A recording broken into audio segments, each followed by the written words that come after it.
Yeah. Afika, shall we start the lecture? Yeah, ma'am. Okay. Okay. So last week we talked about, so this lesson is mainly about how leadership impact the culture. Then we talked about six action that that can be taken by the leader to influence the culture. So, in the rest of the slides, we will talk about how leadership style impact the engagement, innovation, and the collaboration. So, first of all, we will talk about how leadership impact the collaboration. Collaboration, which refer to the harmonious union of individuals striving to achieve common goals, is significantly impacted by the leadership styles implemented in a given institution. Efficient cooperation within organization is crucial for attaining common objective, promoting creativity, and improving employee involvement. Leadership styles are crucial in determining the collaborative culture of an organization, impacting the manner in which teams engage, communicate, and collaborate to achieve shared goals. So, I will try to explain this to you in a much simple term. Okay, so here what we mean by collaboration means people working together, right? So, collaboration means when people work together in a harmonious manner to achieve one goal. So, all the people who are working together, they are working together to fulfill one goal. And the quality, or like the quality of this collaboration, it depend on how as individuals they interact with each other, with the way they communicate with each other, or with the way they coordinate their work with each other, right? So when it comes to the leadership style, with the way leaders, manage or they influence and they motivate their team, it actually impact the way employees collaborate, right? So sometimes due to the leadership style, employees can have a good collaboration. That means due to the culture created by the leader, it will encourage teamwork, or it will enable employees freedom to communicate with each other, or to communicate what they want in a free manner. Or think now this is the opposite side. The leader has created a culture or an environment in the organization where they disencourage collaboration. Now, what happens? Unlike the previous scenario, there will so unlike the previous scenario, now the company culture is not promoting collaboration or working together to fulfill one goal. So then what happens? Then there won't be that much trust, or people will be like employees will be hesitant to speak up on what they believe, right?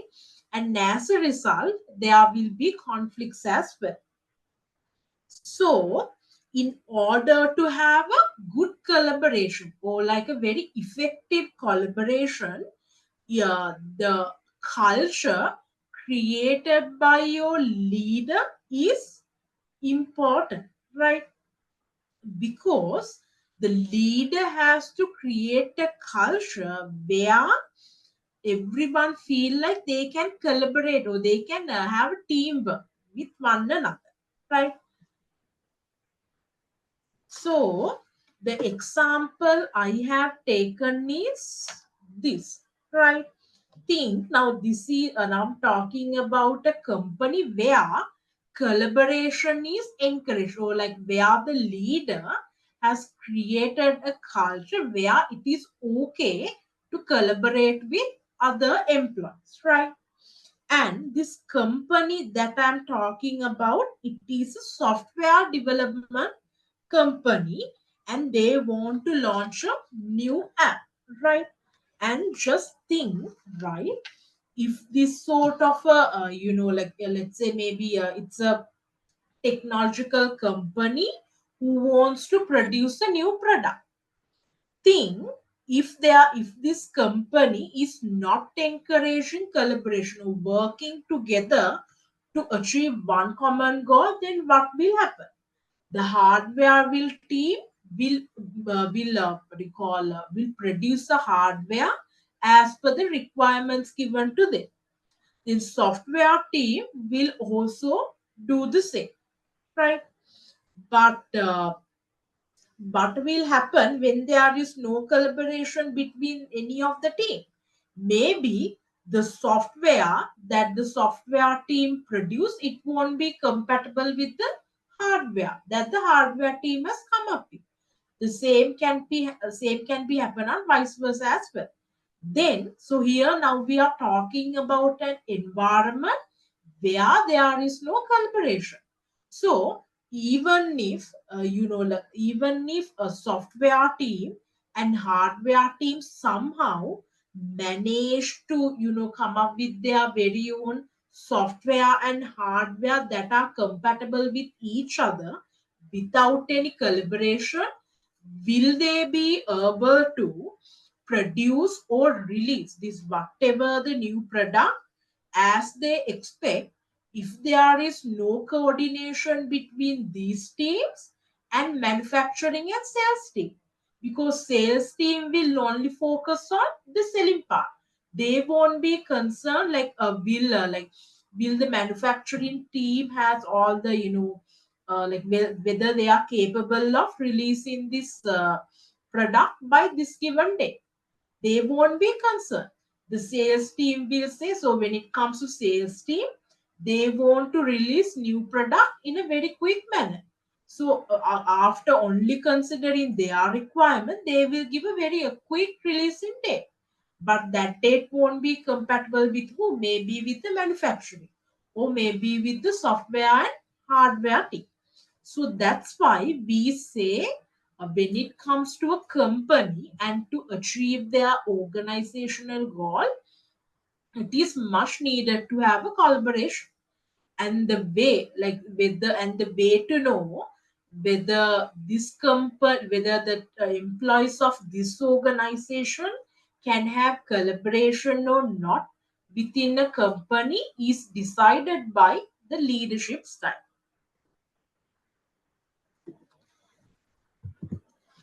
So, first we will talk about the transformational leadership.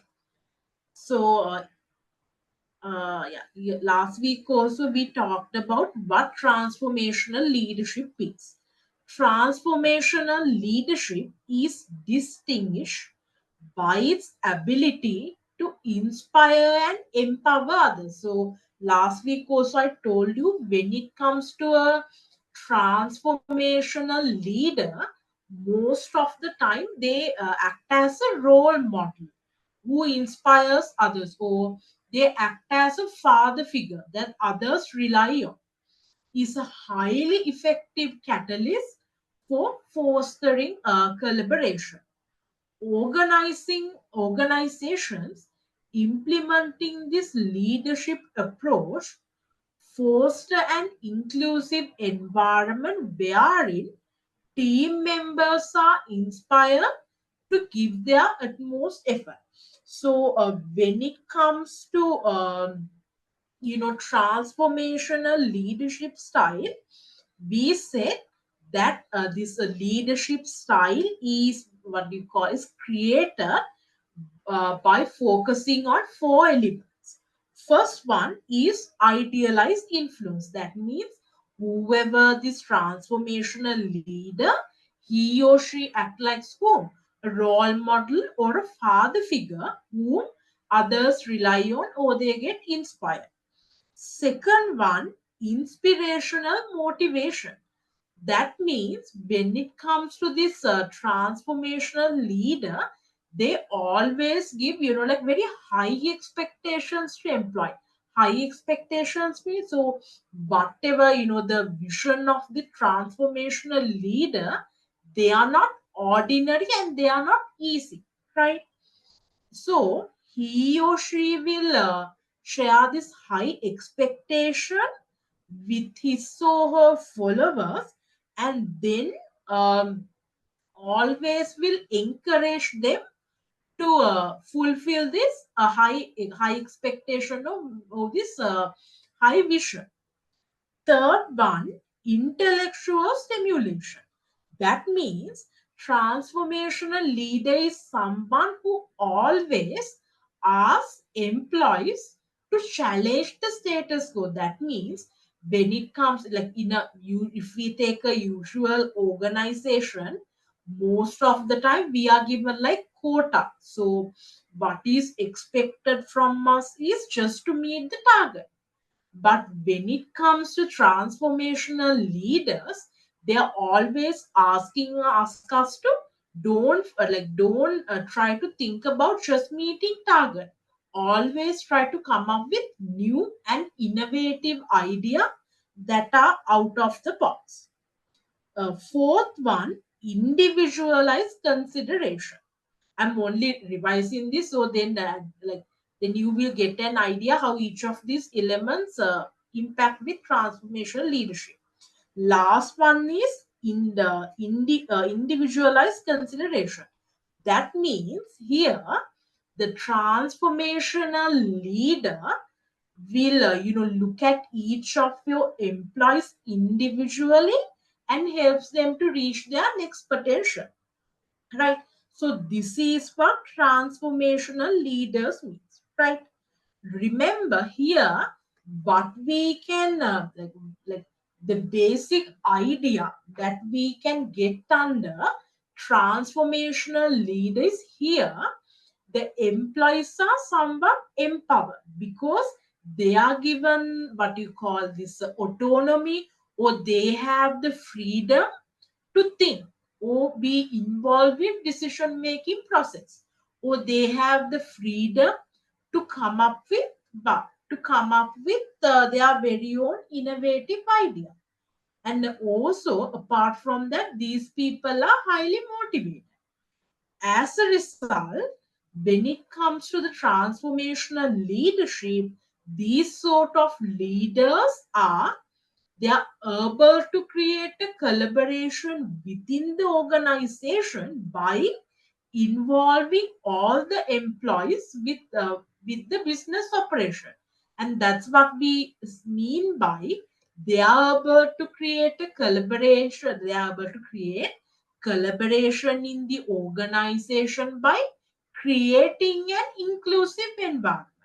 Inclusive means for business operation or taking decision or coming up with innovative product. For all of these stuff, we include our employees. So we ask the employees to do that.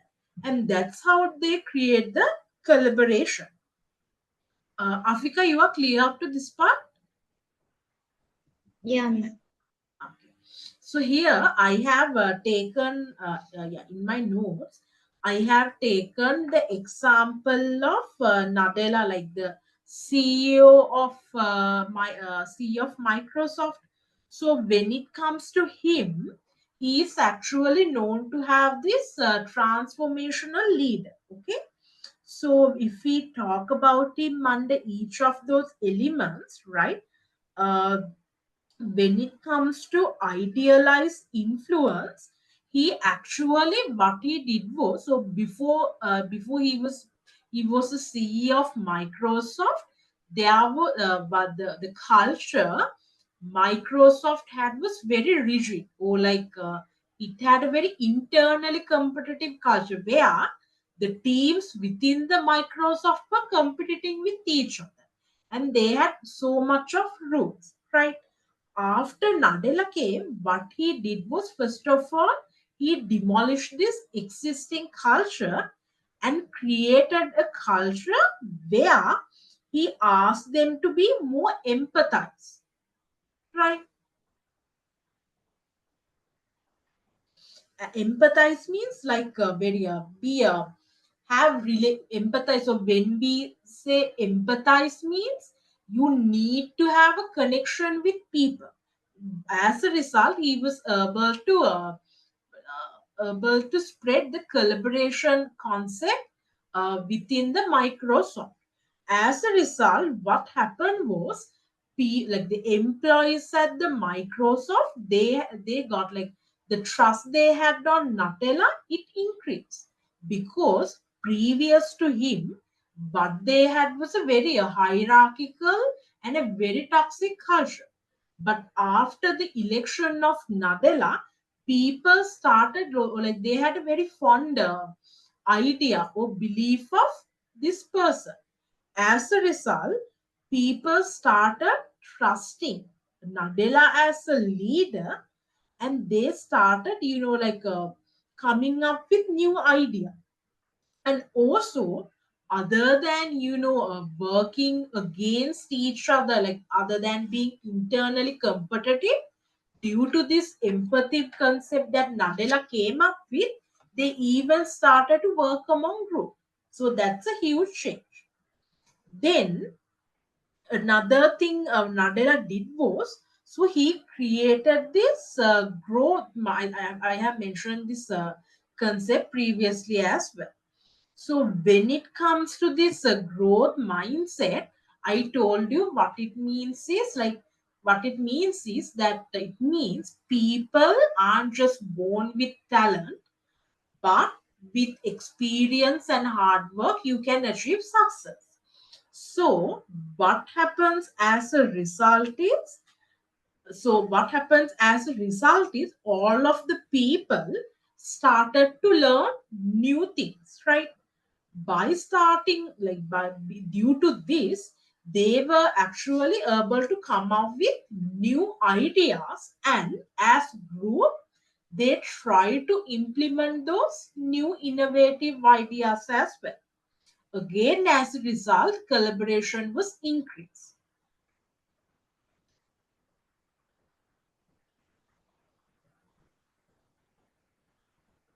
Yeah, another thing that he did for this collaboration thing is, so I told you previously, when it comes to Microsoft, they were very what you call internally competitive. They were competing with each other within their organization. But this Nadella, he introduced this like a competition called hackathon, where people get the chance to come up with new ideas, right? But what you call but what's so special about this competition is, here you don't have, let's say, then and there they have to present their ideas groups as well. But what's so special about this is, here, let's say you are in a software department and another one is hardware department. Together, that means like even people from different department, they came up with new ideas. Not only that, even people with different branches, like they have other branches in different countries. After collaborating with such people, they will also come up with different, like new innovative ideas. So that's why we take this Nadella person as a transformational leader who promoted collaboration within the Microsoft. The theoretical framework centers on how transformational leaders uh, cultivate a culture of collaboration. So, again, I will remind you, when it comes to collaboration, that means working together to achieve one common goal. By promoting transparent communication and nurturing a shared dedication to organization's object. This is what exactly Nadella did. Here, the reason, so the how he promote transparent communication is through by implementing this empathy concept, where he asks the employees to be empathetic of each other, like rather than considering your own employees as like a competitor, as like a blockage. Treat them as humans. Through Aman, Afika, just give me 1 minute.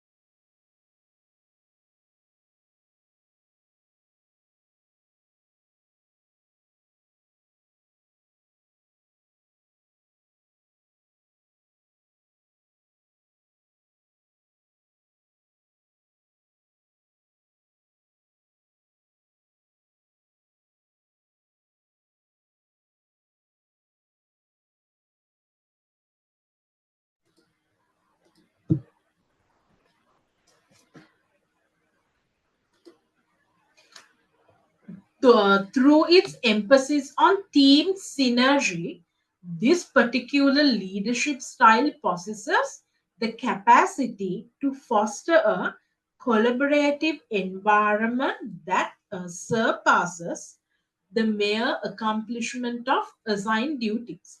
So, here I have included a very small video on their hackathon competition.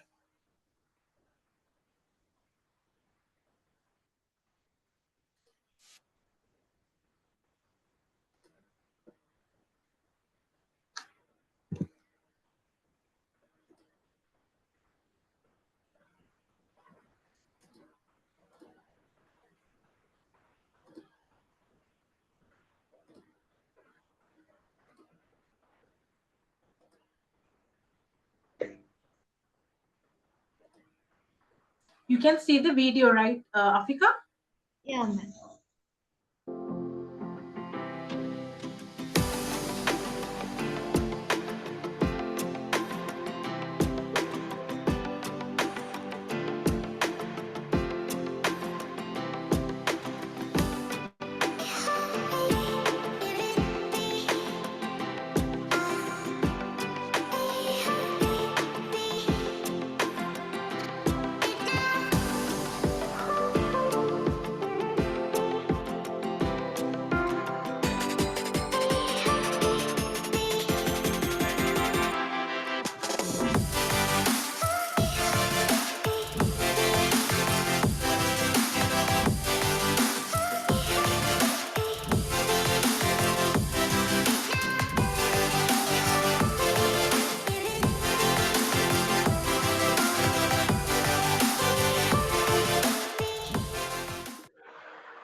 And I will, so it was very short video, but I will tell you how he's promoting collaboration through this hackathon meeting, sorry, through this hackathon competition. First of all, before to this, or like before this hackathon, or like before to the leadership style of this Mr. Nadella, if they had to come up with any new or innovative ideas, what they had to do was they had to start a meeting, like very like the usual meeting style we are familiar with. They had to create a meeting, and even there, due to the high competition and all of the toxic environment they had, only few people, only few people talk within those meetings, right? But when it comes to this hackathon, so much of people in different departments, maybe with different branches, all of them were able to present their idea. Second one, the next thing is when it comes to this Nadella, he did another thing. Okay, so when it comes to like several softwares of Microsoft, like in order to create a software, they have to do like coding or write program. So let's say some person has written a coding for a program, right? Then he made that software page or like the coding public. So once one person has created the coding, then another person of Microsoft had the ability or the access to do the adjustments for that program. Now that's also a way of collaboration. So likewise, what he did was even before him, they had teams. But I told you several times they were internally competitive. So what this Nadella person did was he removed this competition and made sure that even those teams are collaborating with one another.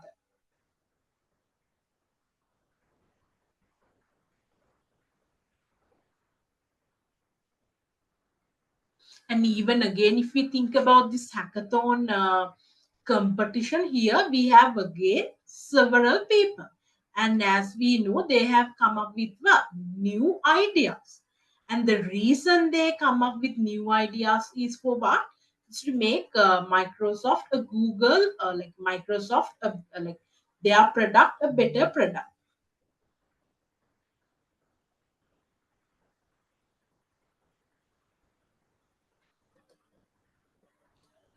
Transformational leaders are recognized for their ability to envision and communicate a compelling future. Just give me 1 minute. The student is asking for link.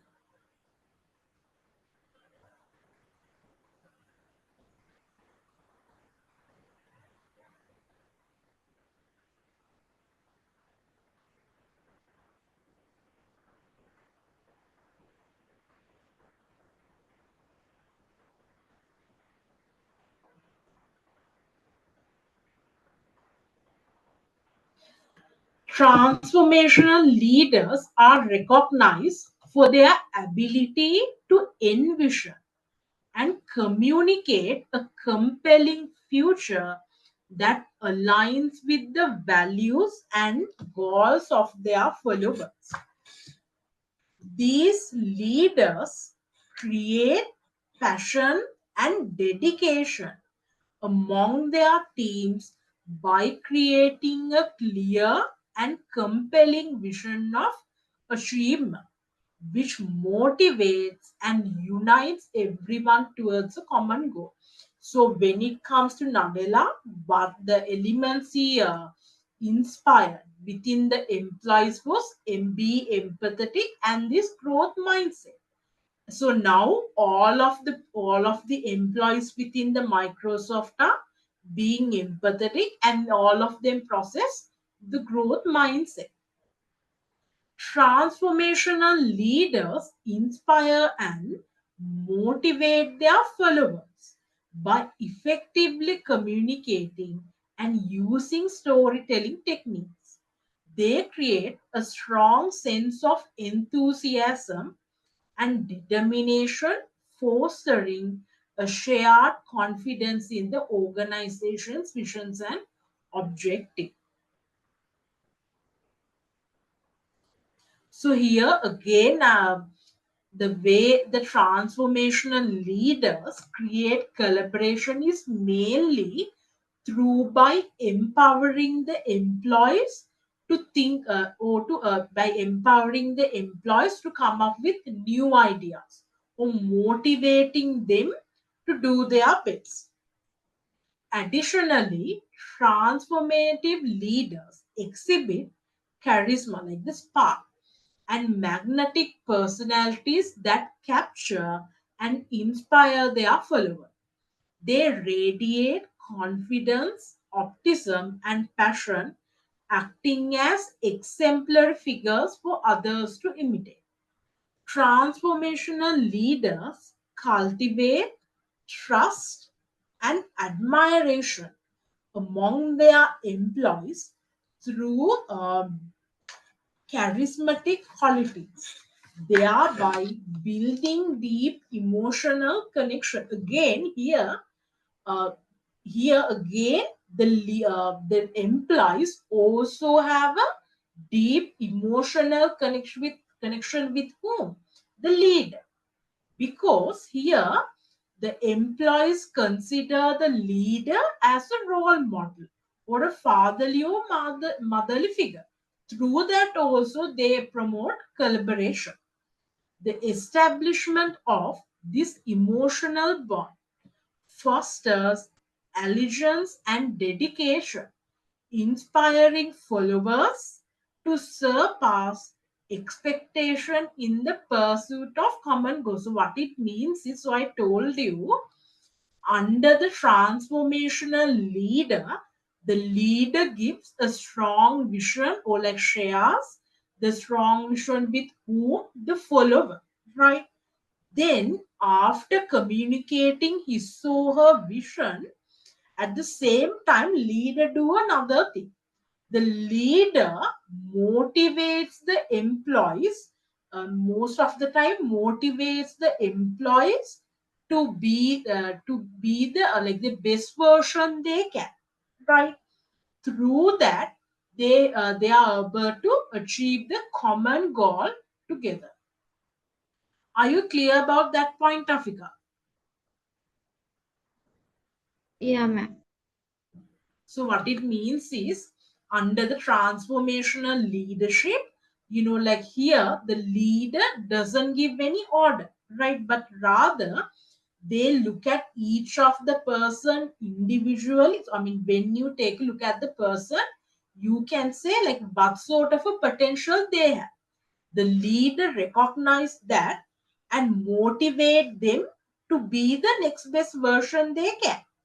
So now the employees have improved, or like they have come up, they have become their next best potential. Through that, through that, the leader gets to, so the employees are very good, or like all of them have reached the next potential. Through that, they get to accomplish the goal together.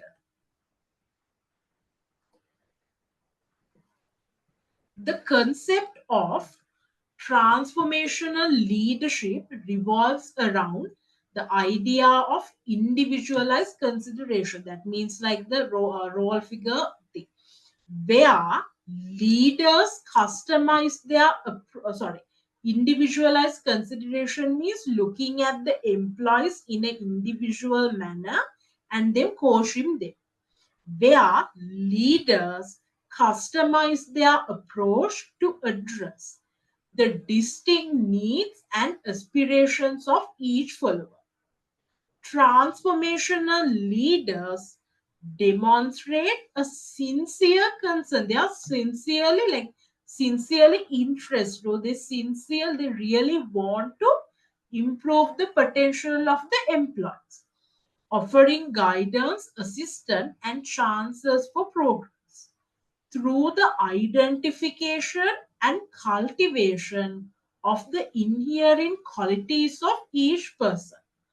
These leaders enable their followers to fully utilize their skills and capacities, and thereby promoting a culture characterized by exceptional performance and success. So here, under the transformational leadership, how the collaboration happens. First, the leader inspire or they empower the employees.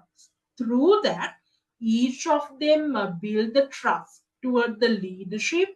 They try to come up with their ideas, and as a result, the collaboration within employees will also improve.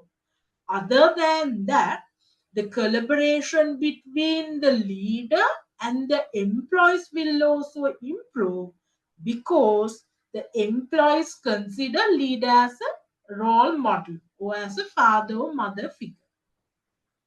Then we will move on to transactional leadership. However, transactional leadership, which emphasize consequences and reward, might have a distinct effect on collaboration.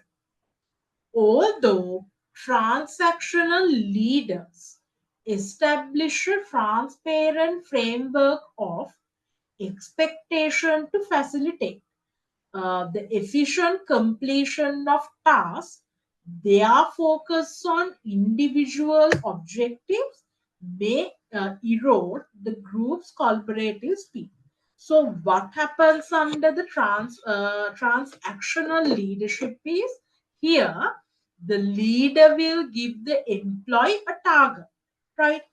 As long as the employee accomplish the target or fulfill the target, the employee will get the reward.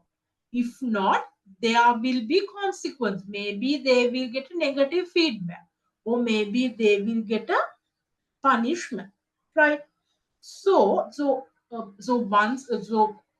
as I have mentioned you, what sort of a leadership style this transaction leadership is, you can understand under the transactional leadership, each of the individual employees get what? Each of them get a very individual target to fulfill.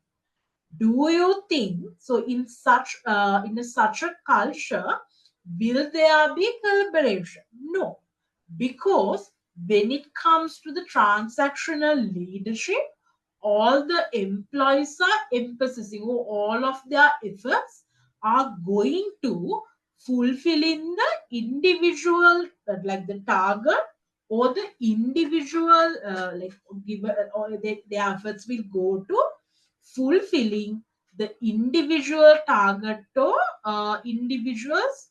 They will only use it to fulfill those individual targets.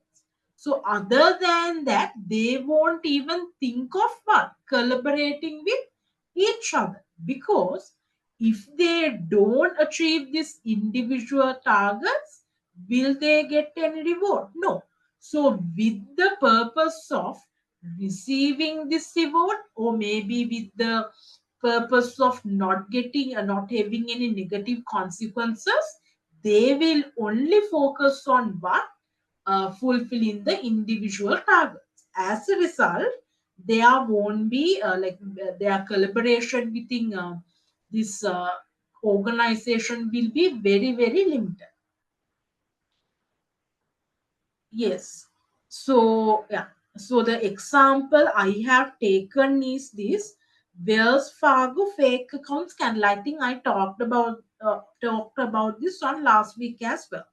Can you remember video where I talk about there was a bank and it has asked its employees to open eight, so like each employee should open 8 accounts per day, and they had, I think, 5 employees. So as a result, I mean, in the expected manner, 40 accounts should be opened within a day, right? But the problem was the branch it was located at, or like the province it was located at, it only had around 120 population. As a result, you can see within a very few time, all the people in that province will be having accounts. But their manager kept asking them to do what? Kept asking them to open accounts, right? As a result, what they did was they tried to open illegal accounts without those customers knowing. So actually, only one person came out and said what was really happening.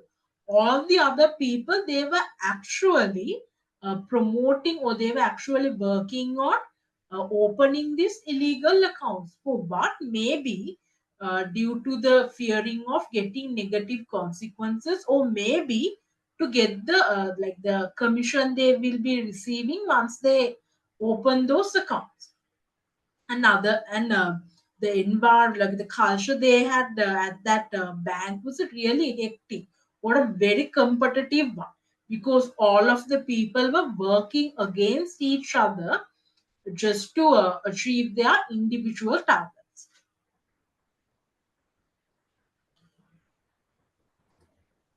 Afika, clear? Rifana. Rifana also. Are you two clear? Yeah, ma'am.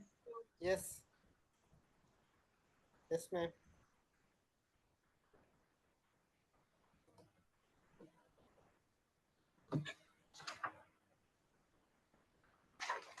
This lesson can be a little bit theoretical. So yeah, I know, I understand it can be hard to listen, but at least try to listen.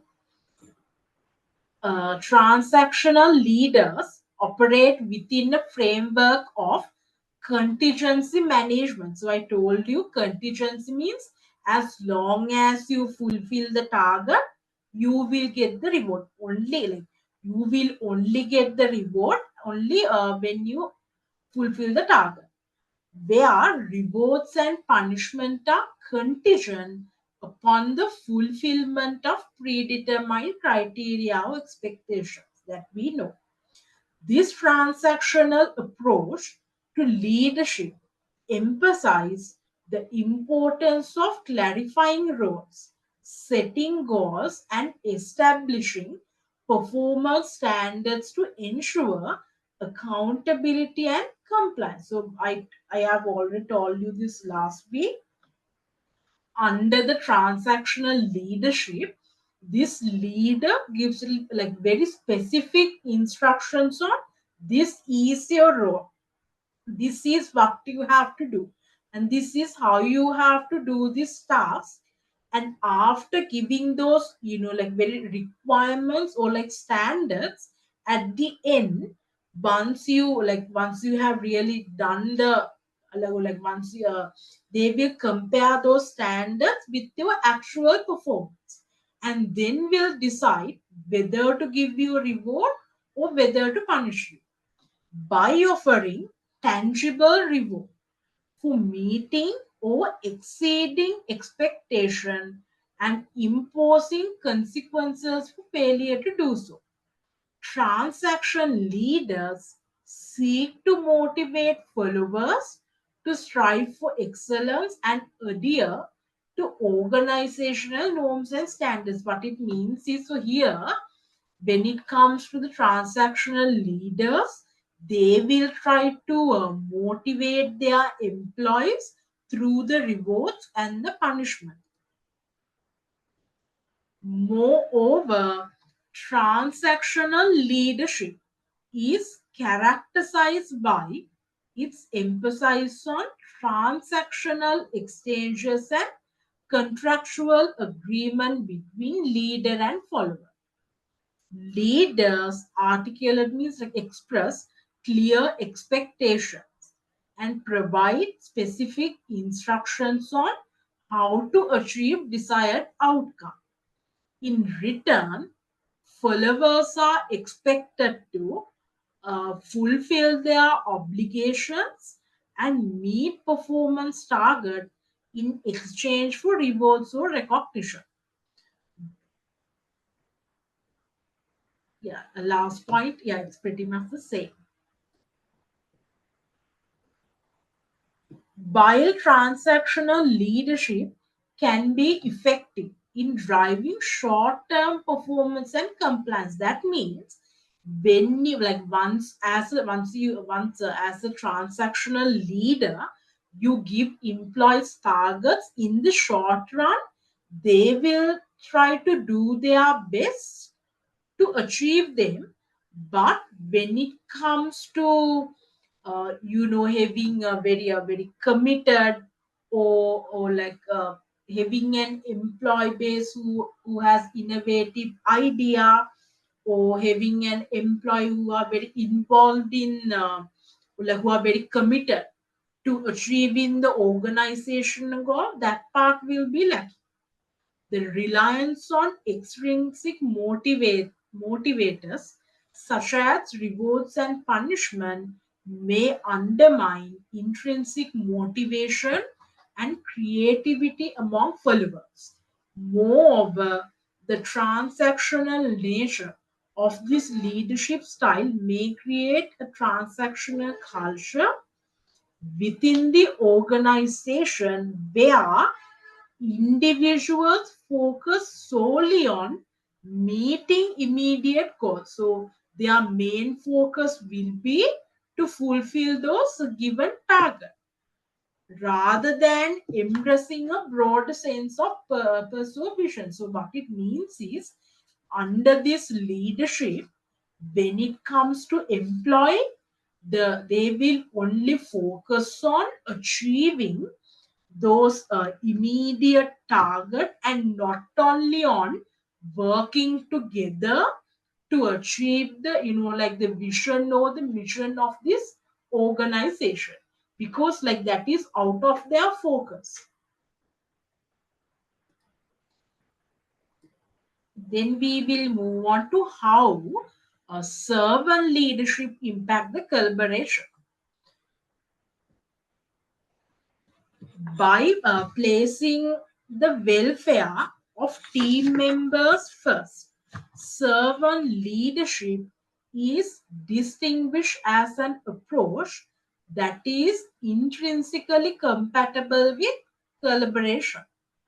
This theoretical investigation aims to comprehend how servant leaders positively impact a collaborative atmosphere where individuals feel appreciated by promoting a culture characterized by empathy and mutual support. So, I will try to explain this in much simple manner. So, what it means is when it comes to a servant leadership, the main focus or like the main priority of those servant leader is to serve or the support these employees uh, rather than advancing their personal power or recognition. They choose the well-being of his or her employees over the personal power and the recognition. Okay, so as a result, here you will have a leader who is very empathetic and who will listen for his or her employees, who will care for his or her employees, and as a result, what will happen? The same thing here, this leader will create the same type of culture we had done the transformation. So when you have a leader who is so focused on you as an employee, employees have like a respect or they have trust over the leader. As a result, they will be very open or they will be not hesitant when it comes to communicate. As a result, again, they will feel more empowered and at the end, they will be more collaborative towards the achievement of organizational goal. So remember, when it comes to the servant leadership here, the servant leader creates collaboration not through any rules or not through any reward, but due to the respect, empathy, or like the authentic interest that the servant leader has on his or her employee. So, as an example, I have taken, I think you must remember, there is person called Heath Keller. So, I think I have shown I've shown videos of his speeches several times.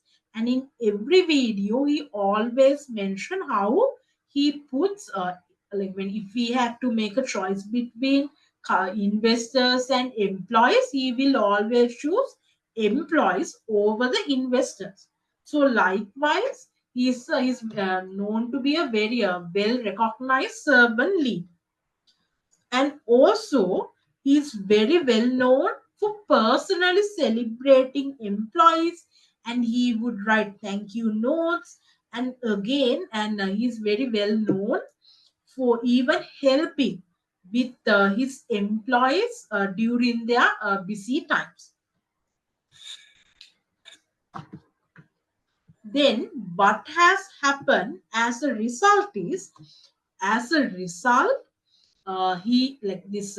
His name is Herb Kehela. We can know that he is a servant leader. As a result, he has created a culture within his organization where the staff trust him as a leader. Then, as a result, the employees there, they always focus on like how they can improve as a team, rather how they can improve as a like as an individual. That means when it comes to employees at this airlines, they always give their main focus to team rather than the personal benefit of them. As a result, they have a very collaborative culture, and as a result, they have been able to become one of the well-known industries in the world.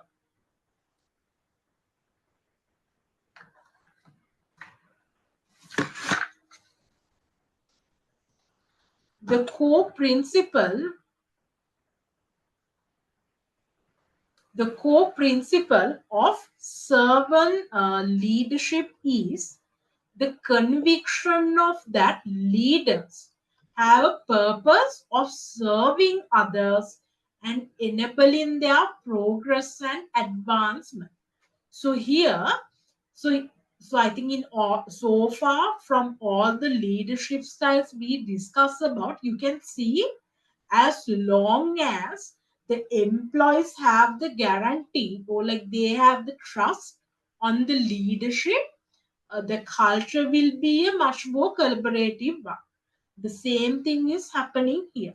So as long as employees have the guarantee or like they have the trust that this leader is sincerely concerned about us or sincerely concerned about serving us as employees, then they will it will lead to a more collaborative environment.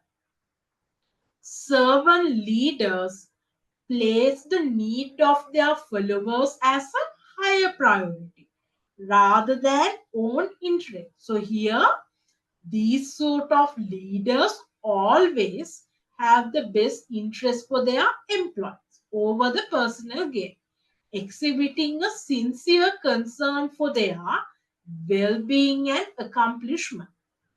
Their objective is to establish conduct conductive and nurturing atmosphere. See, now this is this nurturing atmosphere is really critical when creating a collaborative culture where individuals are esteemed, like they're important, respected, and enabled to achieve their maximum capability.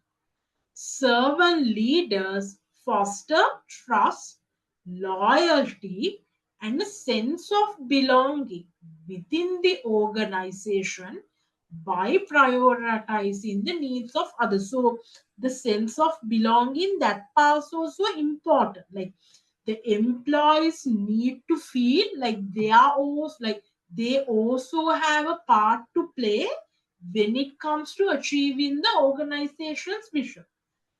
So like when there are rules or like when there are like specific targets given, like in transactional leadership, like employees feel like they are not doing anything, so there won't be any collaboration. But when it comes to servant leadership and transformational leadership, in all of those leadership style, these employees feel like they are also doing something, like they are just not acting like as puppets, they are also making a difference, so they also have a role to play when it comes to the achieving of organizational goals.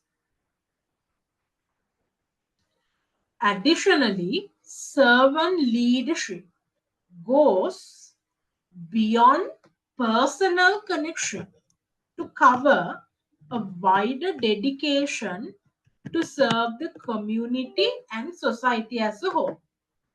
Servant leaders acknowledge their duty to exert a constructive influence on the world and contribute to the collective welfare.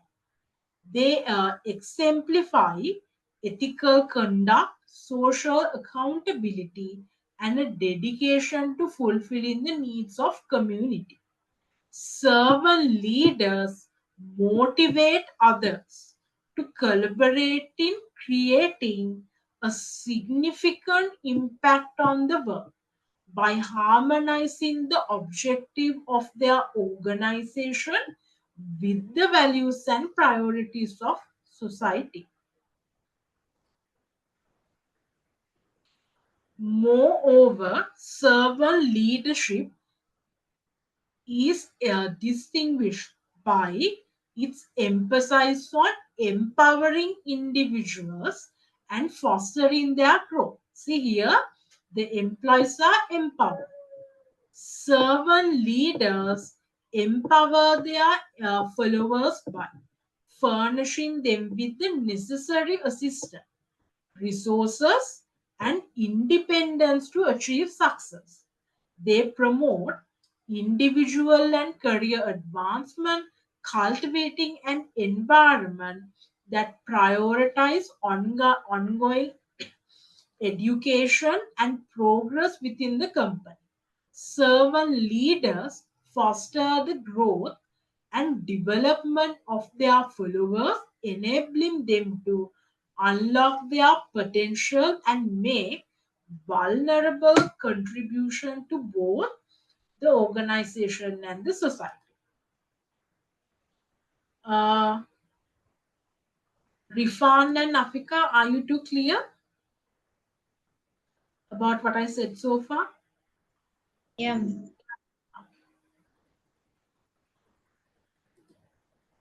Then we will Yes, move ma'am. on. Okay. We will move on to autocratic. So autocratic leader means like it involves centralized decision making.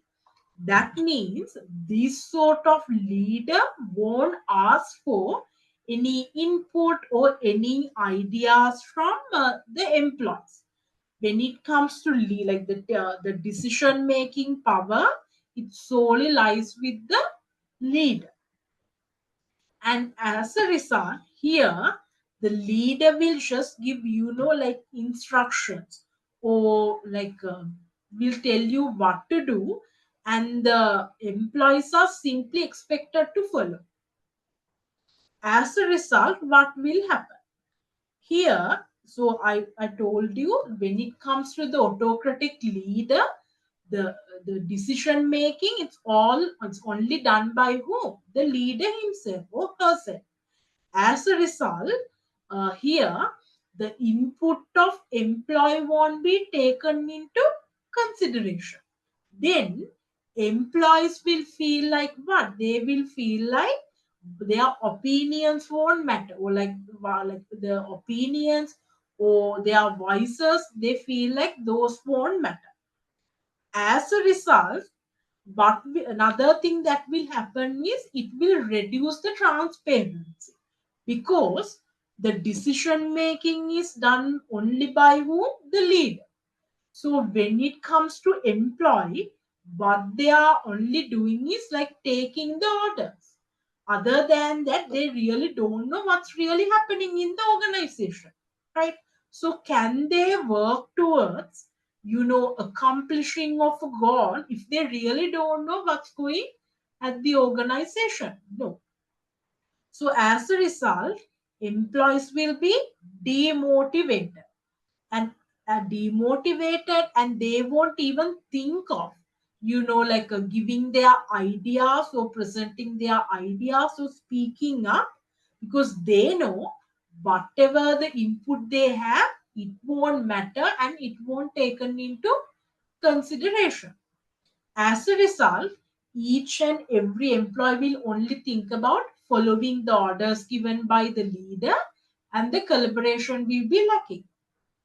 Because even for, like when we think of collaboration, that means people working together to achieve a goal. But when it comes to here, they don't have to do anything to achieve the goal. What they have to do is just do as the leader orders, and that's it. They even know what's happening. So yeah, here I have not written it here. So I think all of you are familiar with Elon Musk. So in the industry, he's actually he's known to have a reputation as a autocratic leader.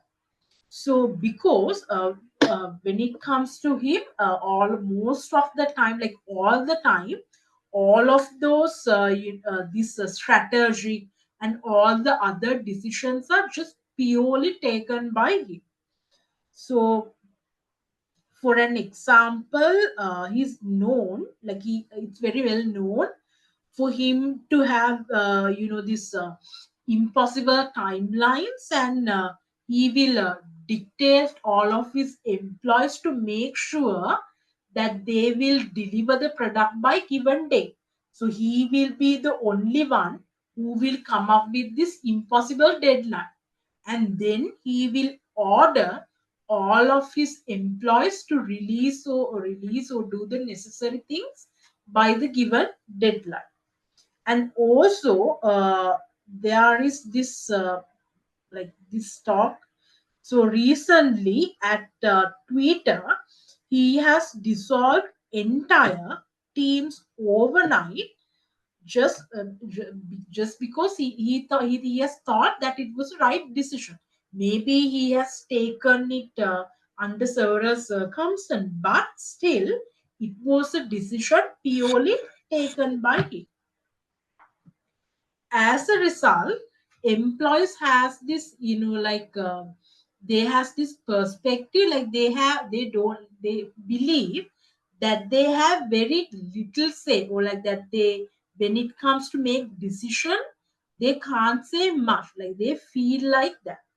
As a result, it is believed that many innovations are somewhat, maybe like, when it comes to those employee, you are not creating a platform for them to speak up, right? As a result, it is believed that some of their innovative ideas have been restricted, because when it comes to their business model, most of the decisions are taken by Elon Musk himself.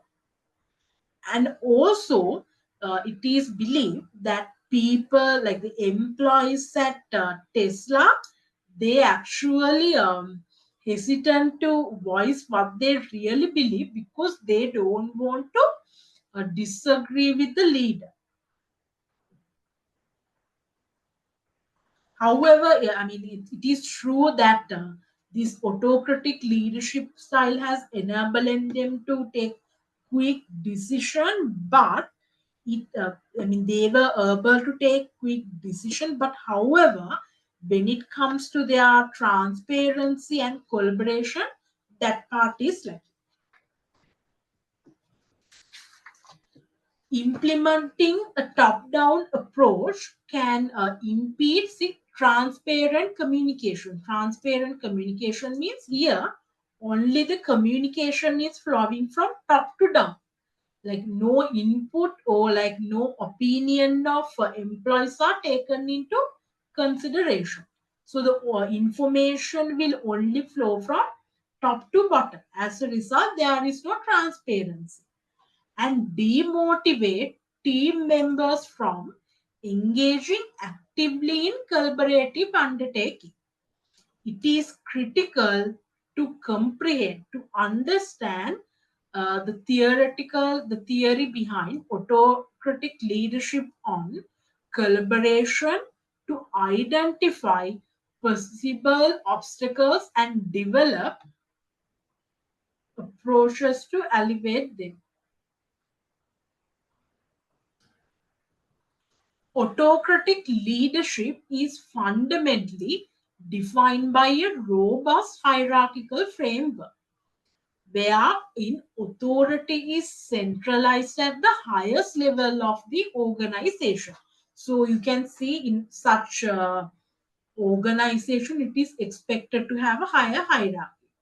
The leader exerts a dominant position in decision making process, issuing commands and expectations to subordinates without soliciting, without taking the input or comments. This leadership style adopt a hierarchical approach based on the notion that leader possess exceptional knowledge, skills, and judgment should therefore have exclusive authority making organizational choices. So here I see this theory suggests most of the time that people or organizations go for this autocratic leadership style when they believe that leader have very extraordinary knowledge, skills and judgment. And even if we take the example of Elon Musk, he is actually considered to have a very higher intellectual level because he's known to read so much of book, and he's known to, let's say he has something that he wants to learn, then what he will do is he will learn. It doesn't matter what sort of area that the problem is in, or the area that they want to focus at. He has said in several times that if he wants to know something, if he wants to learn something, the first thing he will do is gather all the knowledge or read all the books in relevant to that area. So we can say that this theory is right in that aspect. In addition, authority and leadership is frequently linked to a lack of employee empowerment. Why? Because here there is no need to empower the employee because the vision, like all the decisions are taken by who? The leader himself. And the power will also remain with the leader himself or herself. And involvement in decision making procedures. Subordinates process restricted autonomy in decision making and idea contribution, as the leader maintain exclusive authority over organizational affairs. The adoption of centralized decision making method can lead to employees experiencing disempowerment, frustration, and engagement. This occurs when individuals perceive themselves as undervalued because honestly, all they have to do is what? Take value. Like they are not doing something meaningful as per the employees and marginalize inside the organization. Marginal here, what it means is that they limit their contributing the organization. Furthermore, autocratic leadership has the potential to impede collaboration and inhibit innovation within the organization.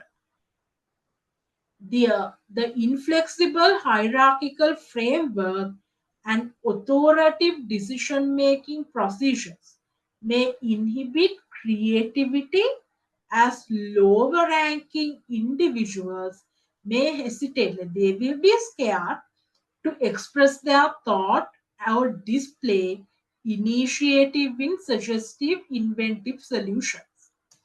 Furthermore, the absence of involvement in the process of making decisions can result in failure to take use of various viewpoints and specialized knowledge of team members, which are crucial for promoting creativity and resolving problems. So here I have given like a rough idea on how each of the leadership style impact the uh, collaboration. So for the transformational leadership, it is highly proficient at inspiring and encouraging followers to reach their maximum capability. These leaders foster trust and collaboration among team members by their charismatic influence and personalized attention. Nevertheless, their visionary ideals may occasionally fail to be effectively translated into practical solution which could impede successful collaboration. As for the transactional leadership, provide explicit expectation and incentives for achieving desired outcome. The implementation of this systematic method can encourage cooperation and compliance with established rules and standard inside an organization, fostering responsibility and effectiveness among team. However, depending too much on external incentives might weaken the internal drive and innovation, while hierarchical decision making can restrict chances for contribution and cooperation. Servant leadership places a high value on the welfare and growth of subordinates, creating a nurturing atmosphere that promotes teamwork. These leaders foster trust, communication, and collaboration among team members by prioritizing empathy, empowerment, and community building. Nevertheless, an excessive emphasis on addressing individual requirements might occasionally hinder the achievement of wider organizational objectives.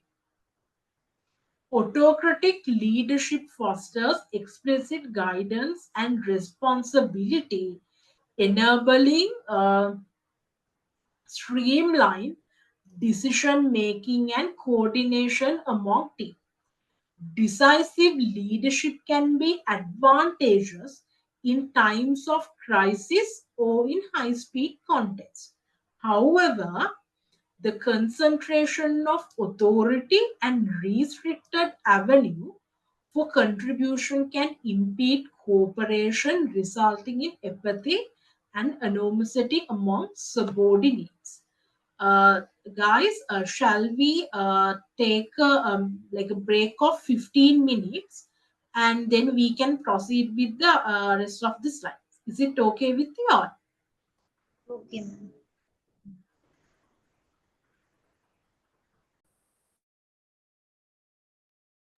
So Okay, then ma'am. let's meet at yeah, Okay, ma'am. 7:35. Okay, ma'am.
Uh, shall we start the class if you are there? Or Yeah, ma'am.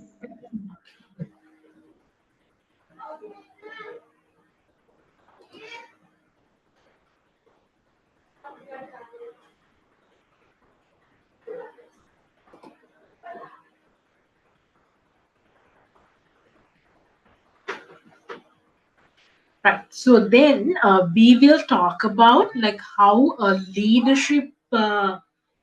Just give me a minute.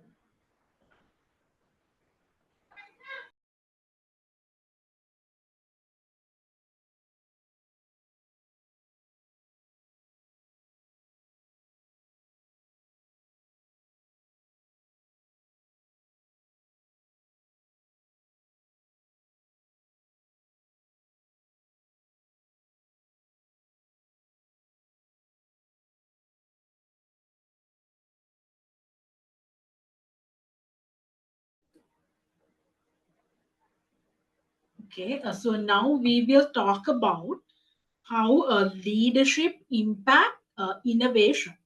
So, within the intricate domain of organizational dynamic, the theoretical investigation of leadership styles and their influence on innovation assumes a prominent position. Innovation, distinguished by ingenuity and a readiness to undertake risks, is not solely an attribute of prosperous organization, but also a critical catalyst for flexibility and expansion. What does it mean is simply what it means is when it comes to like leadership style, most of the time we have this concept like their leadership style is only impacting how we work. That's not true. Most of the time it actually tells whether you can be innovative within this organization, or when it comes to this organization, will it stay the same, right? So most of the time we have like allocated government organization to be stagnant, because when it comes to government organization, they don't incorporate that much innovation, right?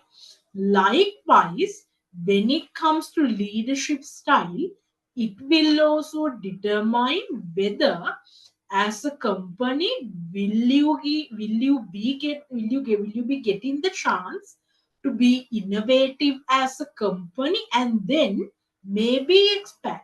Because nowadays like if we think about our business environment, I have told you several times, it is very changing and dynamic. And in order to adapt to the changes happening in your business environment, you have to be flexible, or you have to be innovative to adapt to the changes that's happening in your business environment. So, especially nowadays, it is really important to have a leadership style that promote innovation in a culture, because otherwise you won't be able to sustain.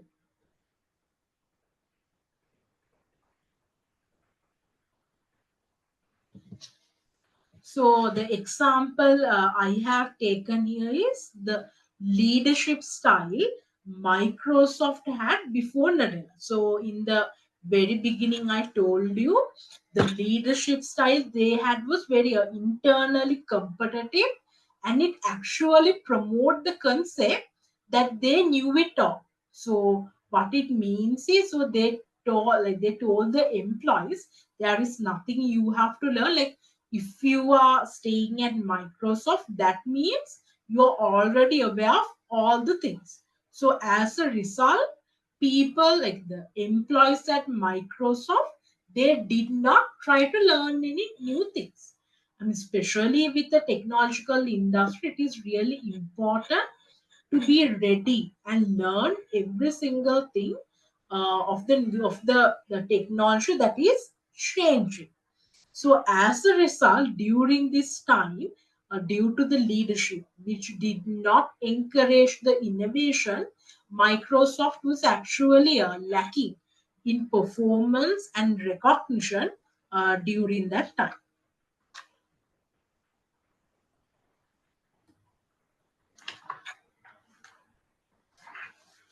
In the current dynamic and fiercely competitive corporate environment. This is telling the point that I told you before. Innovation has become inseparable from achieving and sustaining organizational success. Organizations globally acknowledge and crucial significance of innovation in stimulating growth, promoting competitiveness, and adjusting to ever-changing market requirements. So, if you are in an organizational culture with a leader who doesn't promote innovation, then the chances are your competitors are doing better than you. Because in like if like for you there can be several competitors, but since you are not innovative and you are not coming up with new product, your definitely your competitors must be doing better than you.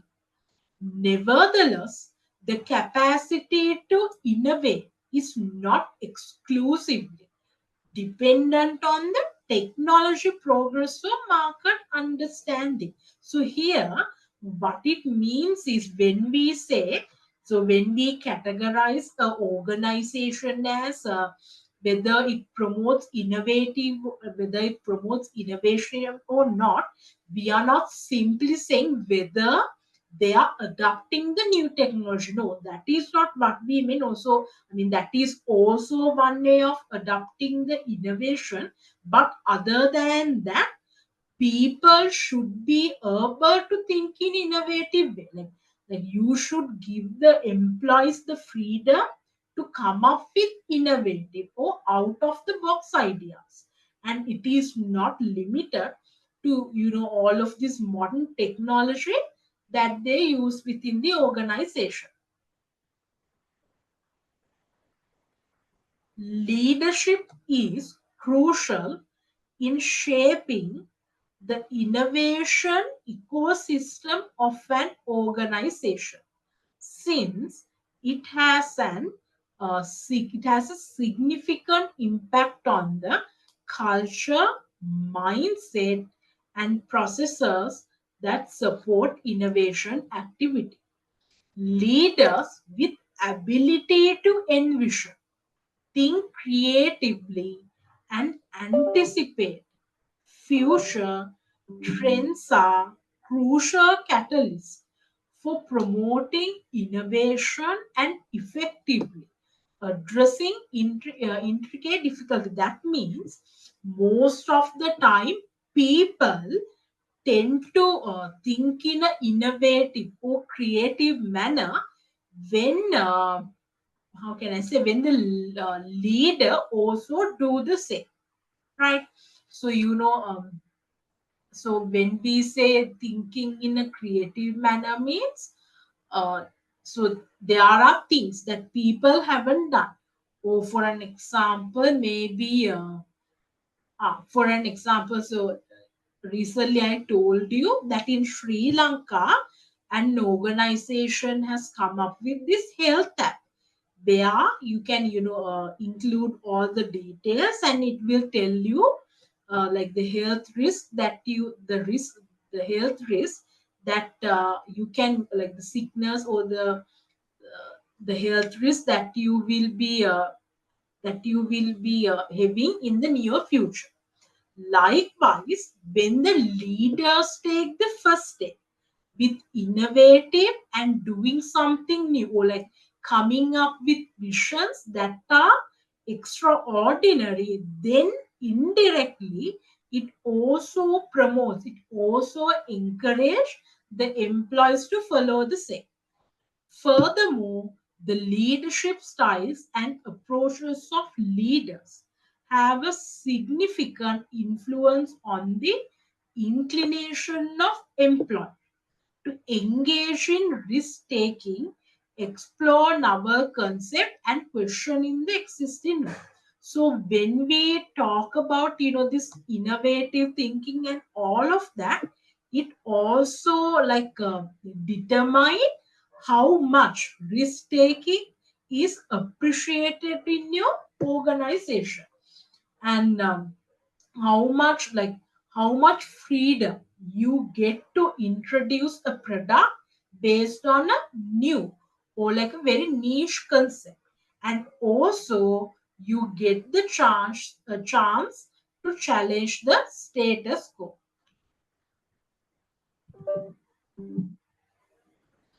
Transformational leaders are regarded as advocates for innovation due to their forward thinking perspective and capacity to motivate others. So, when it comes to transformational leaders, we can definitely tell that under the transformational leader, you get to be innovative, because I have told you several times, when it comes to transformational leaders, they are always actually asking you to think out of the box, or think of challenging the status quo. And at the same time, I told you previously that when it comes to transformational leader, they always inspire or motivate you to reach your next potential. And by going to that next potential, also you can be more risk taking, or you can come up with new ideas. And another thing is, under the transformational leaders, I told you, they always ask you to be what? To be creative. So as a result, you don't have to be hesitant about getting punished for a failure of an innovative idea. That means, so your organization, you have in the organization, you have a transformational leader. Okay, then then you come up with an innovative idea, but it was not successful as you thought it to be. However, here you don't have to be fearful about getting punished, right? Because under the transformational leaders, they will they won't be punishing you for taking the risk, but they will be encouraging you, and at the same time, they will give you constructive criticism. That means they will tell you like how you, what you should have done, what you should have done, and why it went wrong, like that.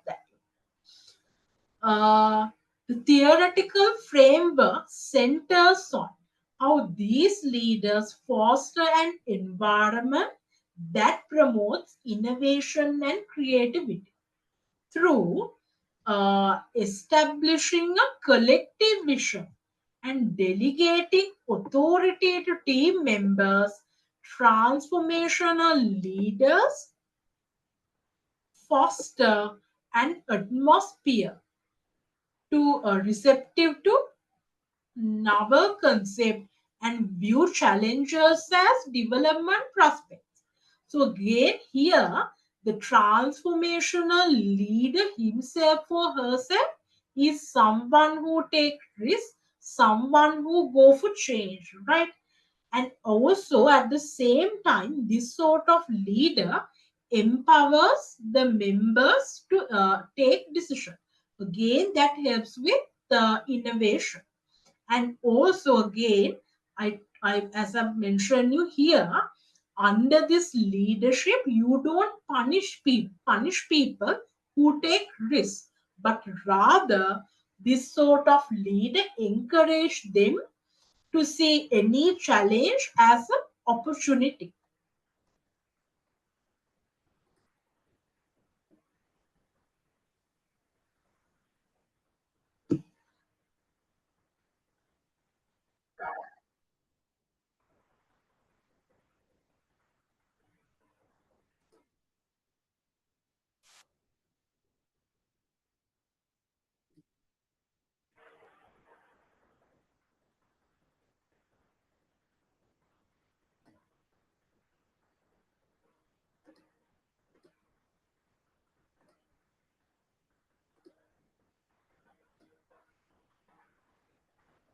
You can see the screen, right, Tafika?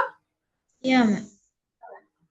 So when it comes to Jeff Bezos, he's very well known as a transformational leader who encourage innovation. Because even when we think about this Amazon website, initially uh, like the way they came up. So initially, Amazon started as an online book rental website. So during this time, what they people had was in usual libraries, but instead of that, he thought of creating a website where people can rent those books in a rental basis using this website. And again, that also a very novel approach that was taken by anyone during that time. So he's very well known in the sector and the industry as an innovational leader.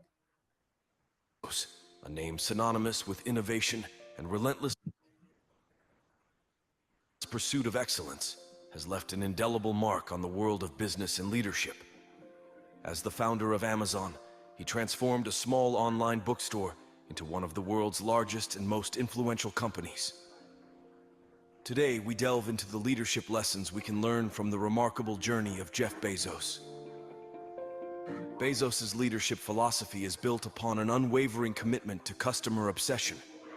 From Amazon's inception, he understood that customer satisfaction is the cornerstone of long-term success. This obsession drove Amazon to continually innovate, enhance user experience, and raise the bar in e-commerce. Leaders can adopt this mindset by always putting their customers' needs at the forefront of decision-making. Bezos fostered a culture of innovation within Amazon. He encouraged his teams to think big and take calculated risks. Amazon's ventures into cloud computing and hardware are prime examples of this innovation-centric approach. Leaders should embrace innovation and create an environment where new ideas are not only welcomed, but expected. One of Bezos's most significant leadership lessons is the importance of long-term thinking. He famously said, "We are willing to be misunderstood for long periods of time." This willingness to invest in the future, even at the expense of short-term gains, allowed Amazon to disrupt industries and achieve sustainable growth. Leaders should resist the allure of quick wins and focus on building a lasting legacy. The digital landscape is constantly evolving, and Bezos thrived on change. He believed that if Amazon didn't disrupt itself, someone else would. This adaptability allowed Amazon to expand beyond e-commerce into areas like entertainment with Amazon Prime and artificial intelligence with Alexa. Leaders should be open to change, willing to pivot when necessary, and anticipate shifts in their industry. In the age of data, Bezos recognized the power of information. Amazon uses data extensively to optimize operations, personalize recommendations, and improve customer experiences. Leaders should leverage data to make informed decisions, gain insights, and stay ahead of the competition. Bezos is known for setting high standards while holding both himself and his teams accountable. He introduced the two-pizza rule, where teams should be small enough that they can be fed with two pizzas. This fostered a sense of ownership and responsibility. Leaders should establish clear expectations and promote a culture of accountability within their organizations. Bezos views failure as a natural part of innovation.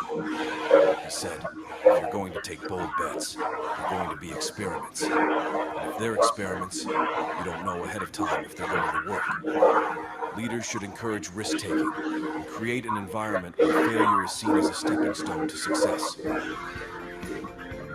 Bezos' visionary leadership style is evident in Amazon's diversified portfolio. His willingness to explore uncharted territories and invest in groundbreaking technologies sets him apart. Leaders can learn to inspire their teams with a clear vision and the courage to explore new horizons. In conclusion, Jeff Bezos' leadership playbook is a treasure trove of insights for aspiring leaders. From customer obsession to relentless adaptability and visionary thinking, his approach has redefined the possibilities of leadership in the digital age. As we draw inspiration from Bezos' journey, let's remember that true leadership is not just about managing operations. It's about envisioning the future, taking bold steps, and leaving an enduring legacy. Jeff Bezos has certainly done that, and his leadership journey continues to inspire leaders around the world. My work is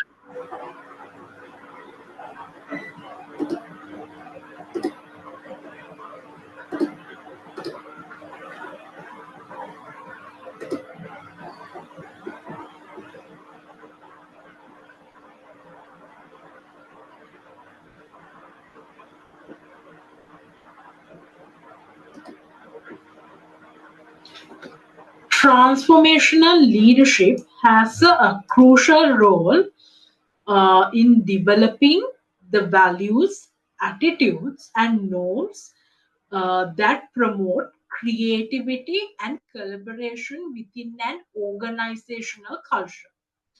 Transformational leaders effectively communicate a persuasive vision, motivating people to synchronize their endeavors with the organization's larger objectives and principles.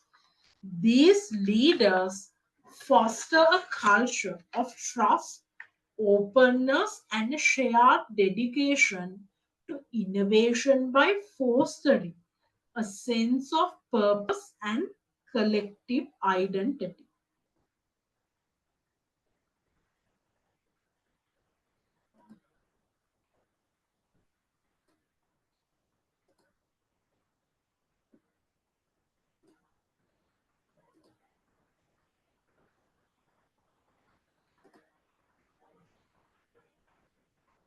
Furthermore, transformational leadership fosters cooperation by encouraging a nurturing and all encompassing atmosphere in which everyone feel encouraged to offer their ideas and knowledge. So now this is really important. Like everyone should feel like they can speak up without the fear of like any punishment or negative feedback about their innovative ideas.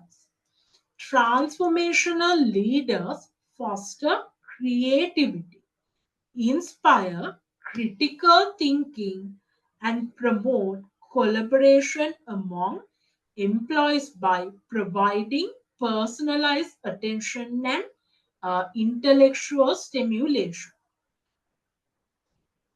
This approach stimulates innovation and instills a strong sense of responsibility and ownership in employees because the way the organization is run I mean the organization are doing the operation based on the ideas presented by employees, and they are the ones who are doing the execution part as well. So as a result, the employees feel like when it comes to like their the business operation or vision, like they are also doing something. Transformational leadership is crucial for promoting an environment that is favorable to experimentation. So if you have a like a business where you have to do continuous experimentation, then it's better to have a transformational leader. Because under the transformational leader, taking risk and change is always approved. Risk taking and learning, hence facilitating innovation. Transformational leaders foster an environment of innovation by advocating for a mindset that embraces growth, acknowledging failure as a chance of learning, and offering the necessary tools and support for experimentation.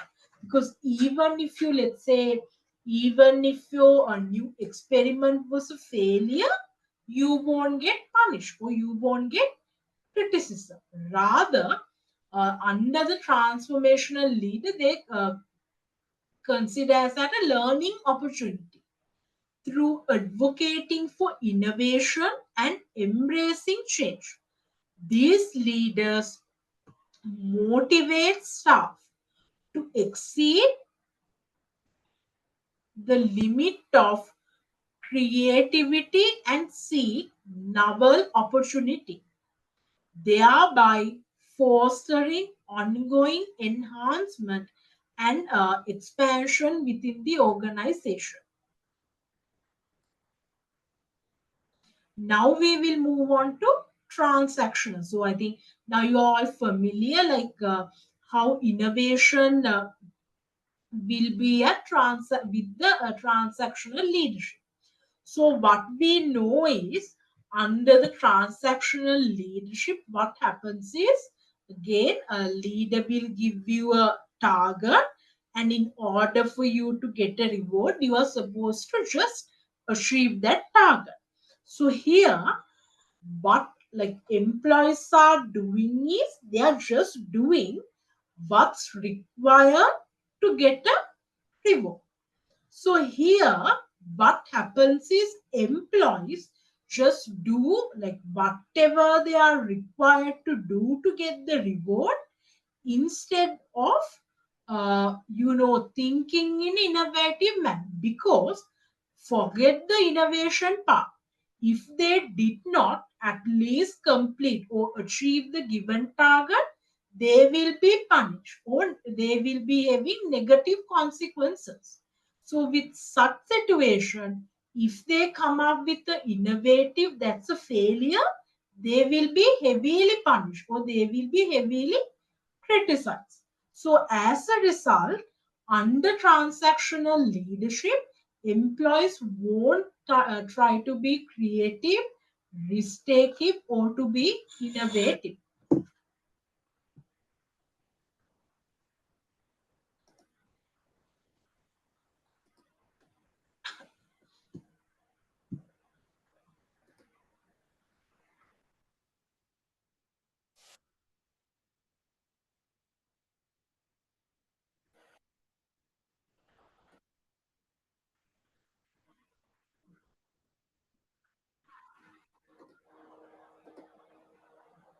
So here, I think you are all familiar with the Kodak. So when it comes to Kodak, uh, they actually had a transactional leadership, and that's why, that's how they it led to the bankruptcy. Because when it comes to the marketing and sales team, the main responsibility of that marketing and sales team was just to sell those films that their original business concept. So when it comes to marketing and sales team, they only focus on achieving the sales target with relevance to those films. So as a result, even some parties presented the idea of changing their business model with the main focus on digital camera. It was actually rejected because they thought this. this what you call this popularity for digital camera, it would fade away and ask all the employees to focus or like to limit their effort only on achieving the sales target. And as a result, it led to the bankruptcy.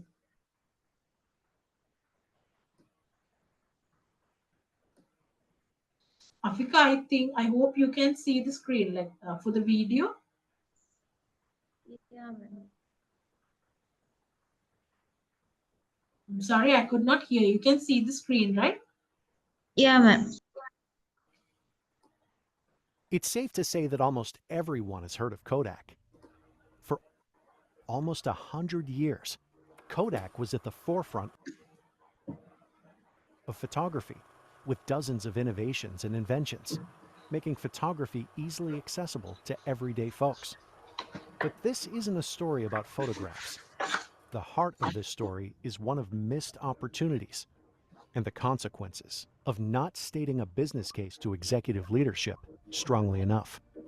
Kodak is a cautionary tale for every company out there, illustrating what can happen when the people with more knowledge, more experience, and a passion for innovation don't get or make their voice heard. Kodak was a leader in their field for decades. No one else in the market came close to their numbers. But everything changed in 1975, when the digital camera was invented. At the point when I looked at this, I looked at the device and I said, well, maybe if I was good to try to measure the imaging performance, I could try to build something that captured images. So maybe I could build a camera. And then from there, it escalated to, wouldn't it be really neat to build a camera with all electronic, no moving parts whatsoever? The irony is that Kodak invented the digital camera, but it was not seen as the main focus of the company, rather more of a hobby, since Kodak owned the patent for it. But the engineers who created the digital camera could see how special the product was, and they could already see the increased demand for it. So they did their research. They looked at the market, and they presented the leadership team at Kodak with numbers and stats to support their finding, which was digital cameras were the way of the future. But upon hearing their case, the leadership team pushed the facts aside, saying that digital cameras were just a fad that would blow over soon. In the end, the engineers failed to present a strong enough case to their leadership team. Kodak was in the business of making camera film. That's where they made their money. Digital cameras did not use film, and to move away from the very thing that made them an industry leader was ludicrous to the leadership team. The numbers presented by the engineers did not outweigh years of experience. So Kodak continued with the tried and tested model they had used for decades: camera film. The rest, as they say, is history. Digital was not a fad. It was here to stay, and it would revolutionize an industry. The leaders at Kodak were wrong. They were resistant to change. They were completely complacent, and they could not see what was right in front of their eyes. It's filed for bankruptcy protection while seeking new ways to grow as a viable business. As a result, Kodak filed for bankruptcy in 2012. Today, when people think of Kodak, they either laugh or express disbelief. Kodak is still around, but they are now an example of what not to do.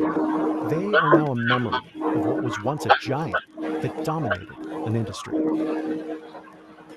See, that's why if you do not like incorporate a culture where people cannot think in an innovative way, actually it can lead to your downfall.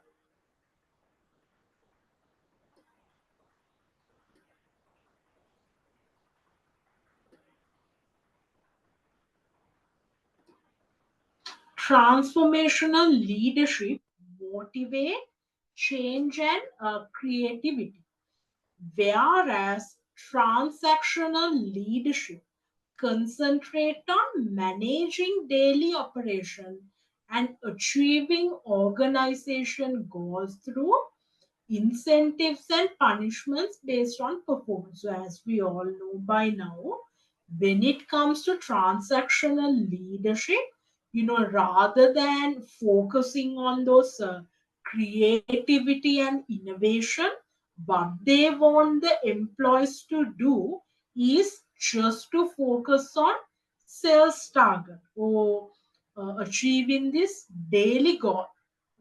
And then that's what happened with Kodak as well.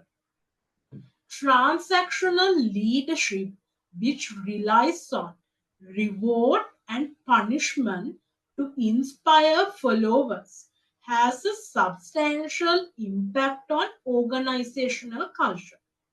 Transactional leaders foster a controlled atmosphere that values compliance and accountability by setting clear expectation and performance criteria. So that means here, under the transactional leadership, you are just supposed to do, or you are like, what you are required to do is only the things that you can do to achieve those targets. And also at the end, you have to take the for accountability for your accountability for the way you achieve those sales target by either through rewards or punishment. That's the only thing they want. This can foster a culture of efficacy and productivity. That means here, rather than all of those change, you focus on being efficient and being productive. As employees comprehend the repercussions of their activities and endeavor to achieve specific objectives. Nevertheless, the prioritization of transactional transactions might inadvertently cultivate a culture that places excessive importance on external reward, possibly overshadowing internal drive and impeding the development of creativity and innovation. What it means is here, like when it comes to employee behavior under the transactional leadership, they will behave in every possible way to get that reward. Like that's the only focus in their mind. As a result, people even like they will reduce their capabilities or like their drive to think in a creative manner, because when it comes to being creative and being innovative, you have to actually like keep that means like in order for you to come up with these new ideas, first of all you have to start thinking. You have to start thinking in an innovative manner. And when you continue your thinking pattern in such a way, then only you get to think in a, then only you get to come up with new ideas, right? But when you try not to think anything new, or when you limit your creative ideas, even as a result, you like even the ability you have to think in a creative manner, that will also go away.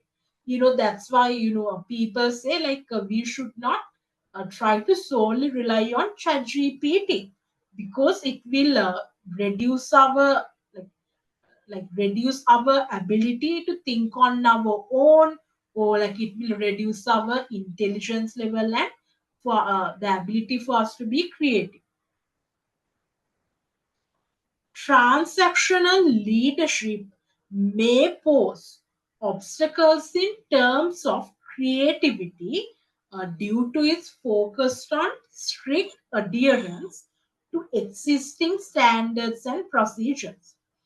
Transactional leaders may offer reward for achieving performance goals, but they may hesitate to encourage taking risks and or encouraging in experimentation, due to concern about possible adverse outcome. That means those transactional leaders, they won't encourage employees taking risk, or they follow any new ideas due to, because when it comes to risk, the risk can result in a success or a failure.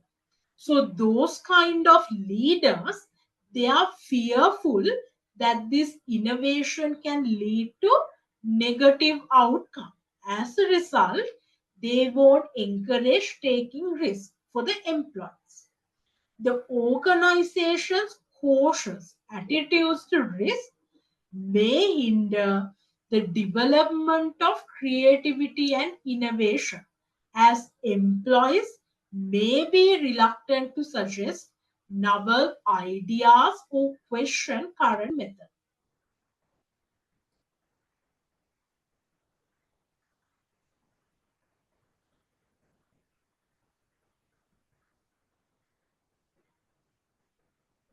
So, transformational leadership is a powerful. So, here I have given a summary. A transformational leadership is a powerful driver of innovation, as it motivates and encourages change while promoting a culture of creativity and collaboration. Leaders proficient in this approach effectively communicate a captivating vision, enabling people to actively pursue innovative concepts and question the existing norms. Transformational leaders foster an atmosphere that promotes experimentation and risk taking, leading to organizational innovation by building trust, facilitating communication, and empowering individuals. Transactional leadership, although successful in fostering efficiency, that means productivity and accountability, can impede creativity as it prioritize the use of incentives and penalties. Leaders employing this approach may prioritize immediate performance objective, that means the clearing those sales target at the expense of long-term innovation objective. So inhibiting creativity and risk-taking among employees. Moreover, the hierarchical structure of transactional leadership could restrict chances for cooperation and exchange of idea, thereby hindering the creative process. Then, how it impacts servant leadership and autocratic leadership also given in a very short forms. So here, when it comes to a servant leadership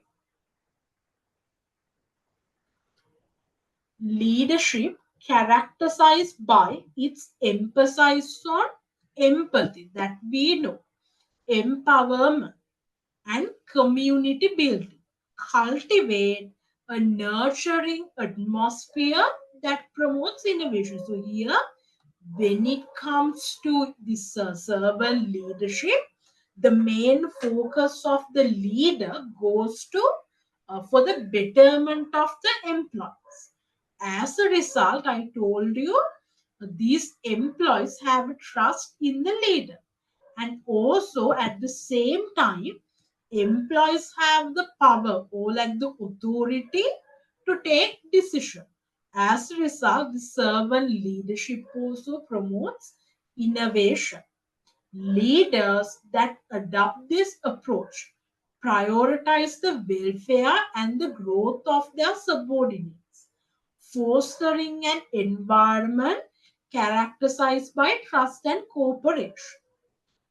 Servant leaders unlock the combined creativity and problem solving capabilities of their teams by respecting input from all the members and fostering teamwork, thereby stimulating innovation and achieving organizational success. So here, since the leader empower employees and give them freedom to make decisions, the employees actually start thinking, or like they start to say, they start to present their idea. As a result, again, this create a very innovative culture within the organization.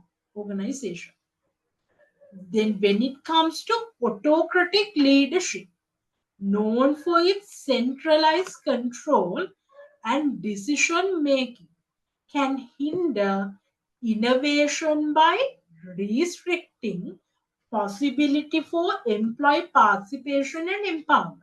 So the complete opposite of servant leadership is happening here. Here, the decisions are taken by who? The leader, without taking the input from employee.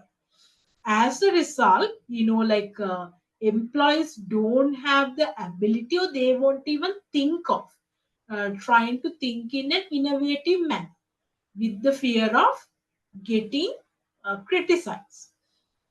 Leaders employing this style may enforce inflexible framework and protocol, suppressing innovation and independence among staff. Autocratic leaders, although they may achieve immediate outcome by using authoritative leadership, their reluctance to take risks and embrace change might impede long-term innovation and the ability of the organization to adapt. That means here, for the organizations with such leaders, most of the time they will have a time adapt to whatever happening in the business environment.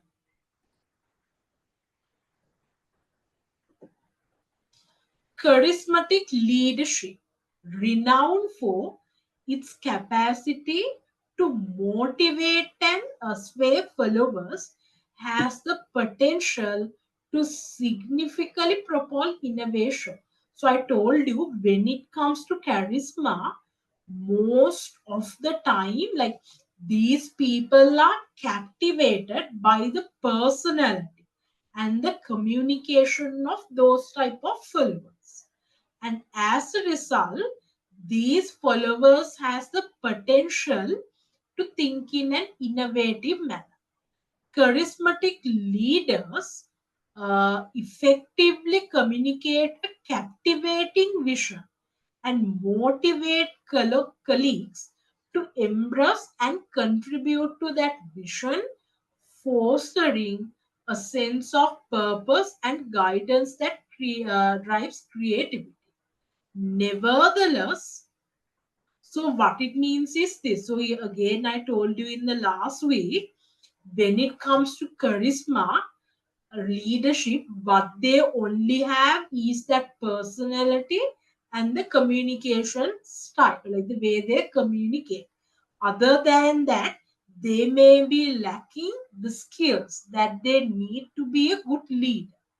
So even though, so what it means, so even though under the charismatic leadership, you get the ability to think in an innovative manner, it won't be enough, right? Because like sometimes these people may be lacking the leadership skill. As a result, even if you think innovative ideas, it won't be come to an implementation. Now we will move on to how leadership styles impact employee engagement. So when we say employee engagement, that means like how engaged employees are at work. That means how enthusiastic, how committed, well, how like how much invested they are in doing their in doing their work within the organization, right? So most of the time they have higher employee engagement, or like they are very highly enthusiastic or highly committed at working at such a place when they feel like as an employee they are being valued, trusted as a employee within the organization, right? So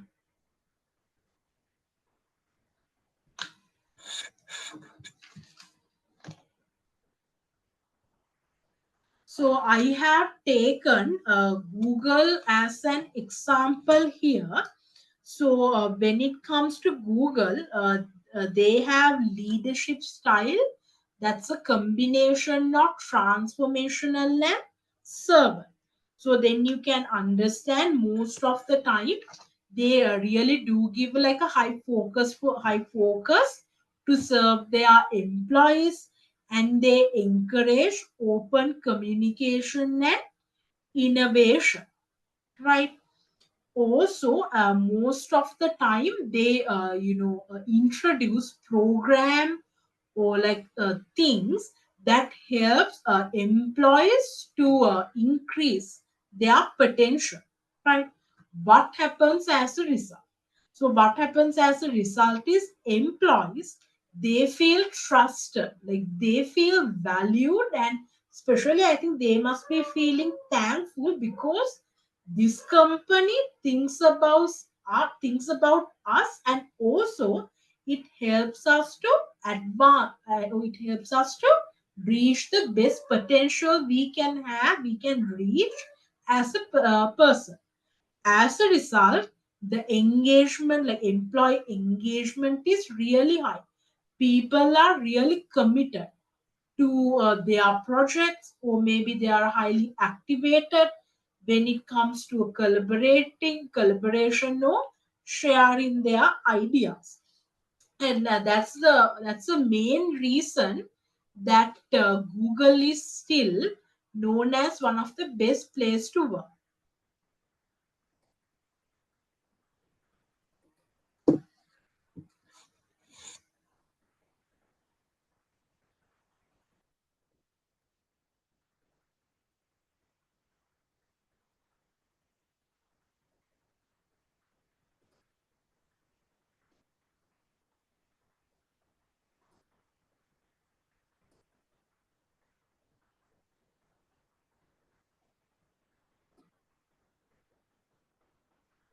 Afika, you can see the video, right?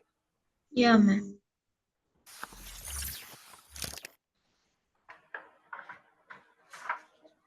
Hello everyone, welcome back to our channel. Today we're diving into the world of Google, a company renowned for its high employee engagement and motivation. If you're ready to learn from one of the best, you've come to the right place. Google, currently ranked as the 8th best workplace, has been leading in employee engagement metrics for years. But how do they do it? How do they maintain an engaged workforce and high job satisfaction despite their size? Let's find out. Firstly, Google's mission is to make the world a better place using technology. They've been able to communicate this mission effectively to their employees, giving them a sense of purpose and pride in their work. Next, Google encourages innovation among its employees. They allow employees to spend 20% of their time working on passion projects, fostering creativity and job satisfaction. Google also invests heavily in employee development. They have programs like Googler to Google and Career Guru, which focus on peer learning, mentoring, and career growth. Google values employee feedback. They use tools like Googlegeist, a yearly survey, to gather employee opinions and suggestions. They also have Open House Fridays, where employees can ask questions and offer suggestions to higher-ups. Google is committed to creating an inclusive workplace. They have 16 employee resource groups worldwide, ensuring racial equity, disability inclusion, gender equity, and veteran inclusion. Google's work environment is carefully crafted to boost performance. Their offices are designed to increase creativity and comfort with game areas, nap pods, gyms, swimming pools, and even basic health checkups. Google offers some of the best perks in the technology industry. From on-site wellness centers and reimbursement of student loans to free meals and in-office game stations, these perks motivate employees to put in their best. Google's hiring process is rigorous, focusing on hiring the best talent and ensuring a good fit with the company culture. This approach has contributed to Google having one of the highest retention rates among tech companies. However, even Google isn't perfect. They made a significant error in the management of layoffs in January, with poor communication and lack of manager involvement. This serves as a reminder that respect and transparency are crucial, even during challenging times. That wraps up today's video. We hope you've gained some valuable insights from Google's approach to employee engagement and motivation. If you found this video helpful, don't forget to hit that like button and subscribe to our channel for more informative content. Share your thoughts and experiences in the comments below. Until next time, keep learning and growing. See you soon.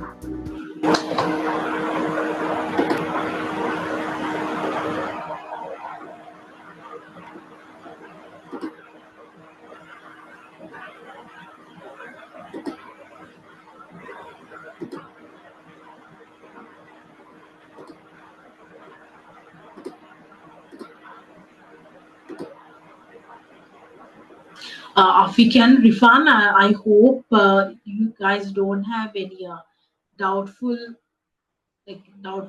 sector when it comes to the things that I have taught you up to this point. Yeah, ma'am. No doubts. You're sure, right? Yeah, ma'am. Okay. Then, okay, transformational leadership stands as a beacon of inspiration within organizational dynamics, igniting a fervor for excellence and growth among employees.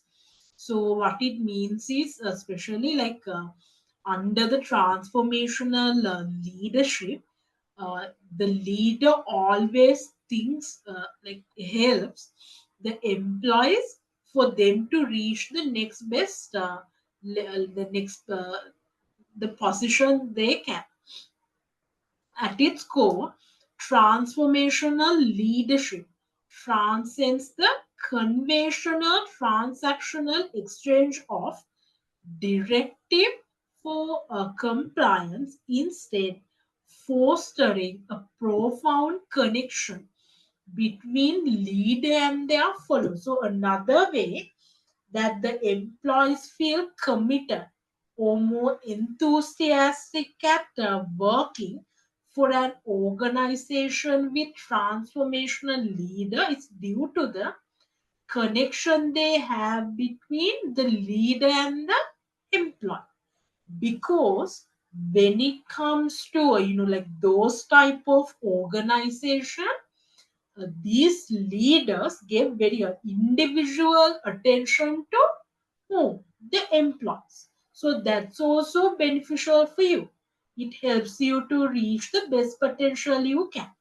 Then, on the other hand, when it comes to these sort of leaders, they already act as a fatherly figure and role model. And that also helps with making those employees more engaged at the workplace.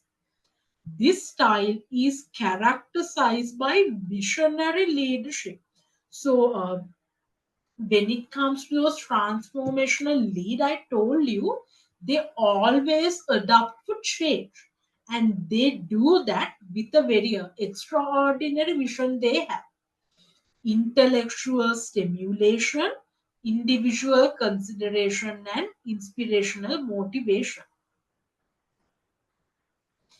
Visionary leaders form the cornerstone of transformational leadership. With leaders articulating a compelling vision of the future that resonates with the aspiration of their team members. Another thing is here, when it comes to the vision, I told you what they have is a very strategic vision, like a vision for the future. This vision, it actually resonate. It should like the employees also should feel connected with this vision that this transformational leader have, and through that also employees get engaged, because otherwise, like the leader can solely have a very vision, like a very good vision for the future, but if the if employees don't have the same vision, or like if they tend to think differently, then the leader may lose its influence as a visionary leader. So we believe under the transformational leader, the vision they have for future, it resonates with the employees as well, and also through that the employee engagement increases by painting a vivid picture of the organizational destination. So I told you that when it comes to the transformational leader, there's someone who always promotes change, and they have a very vision for the future. So what it means is they paint a story of, okay, this is the place that the organization is currently, and as my vision, I plan to take the organization to here. So as a result, they create like a sort of a direction. Your organization will be like it will be operated in this direction. This shared vision serves as a guiding light, inspiring employees to commit wholehearted to collective goals and objectives. Also, can you remember? I think his name was Anderson, who was the CEO of carpet manufacturing company. And after reading books, he actually had a vision of had a vision of uh, to have zero, like zero carbon emission, or like or to convert his carpet manufacturing process into a process that doesn't impact the environment at all, right? I mean, he's still in the middle of doing that, but that is the picture he had painted for his carpet manufacturing company, which is usually an industry where a lot of pollution happens. And also, this vision is shared by whom? The employees who are working in that organization as well. And as a result, they are also doing their best to attain the vision imposed by the transformational leader. Intellectual stimulation represents another hallmark of transformational leadership, challenging the status quo and encouraging creative problem solving.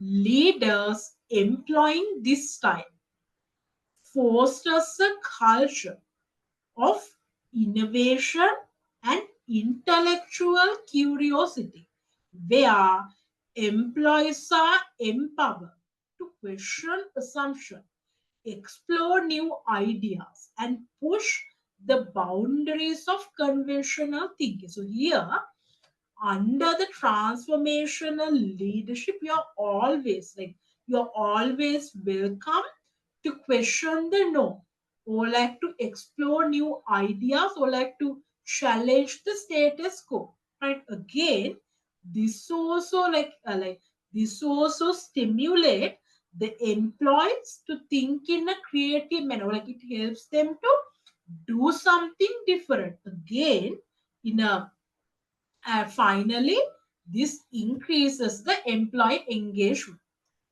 by fostering a climate of intellectual rigor and experimentation. Transformational leaders spur organizational evolution and adoption in the face of complexity and uncertainty.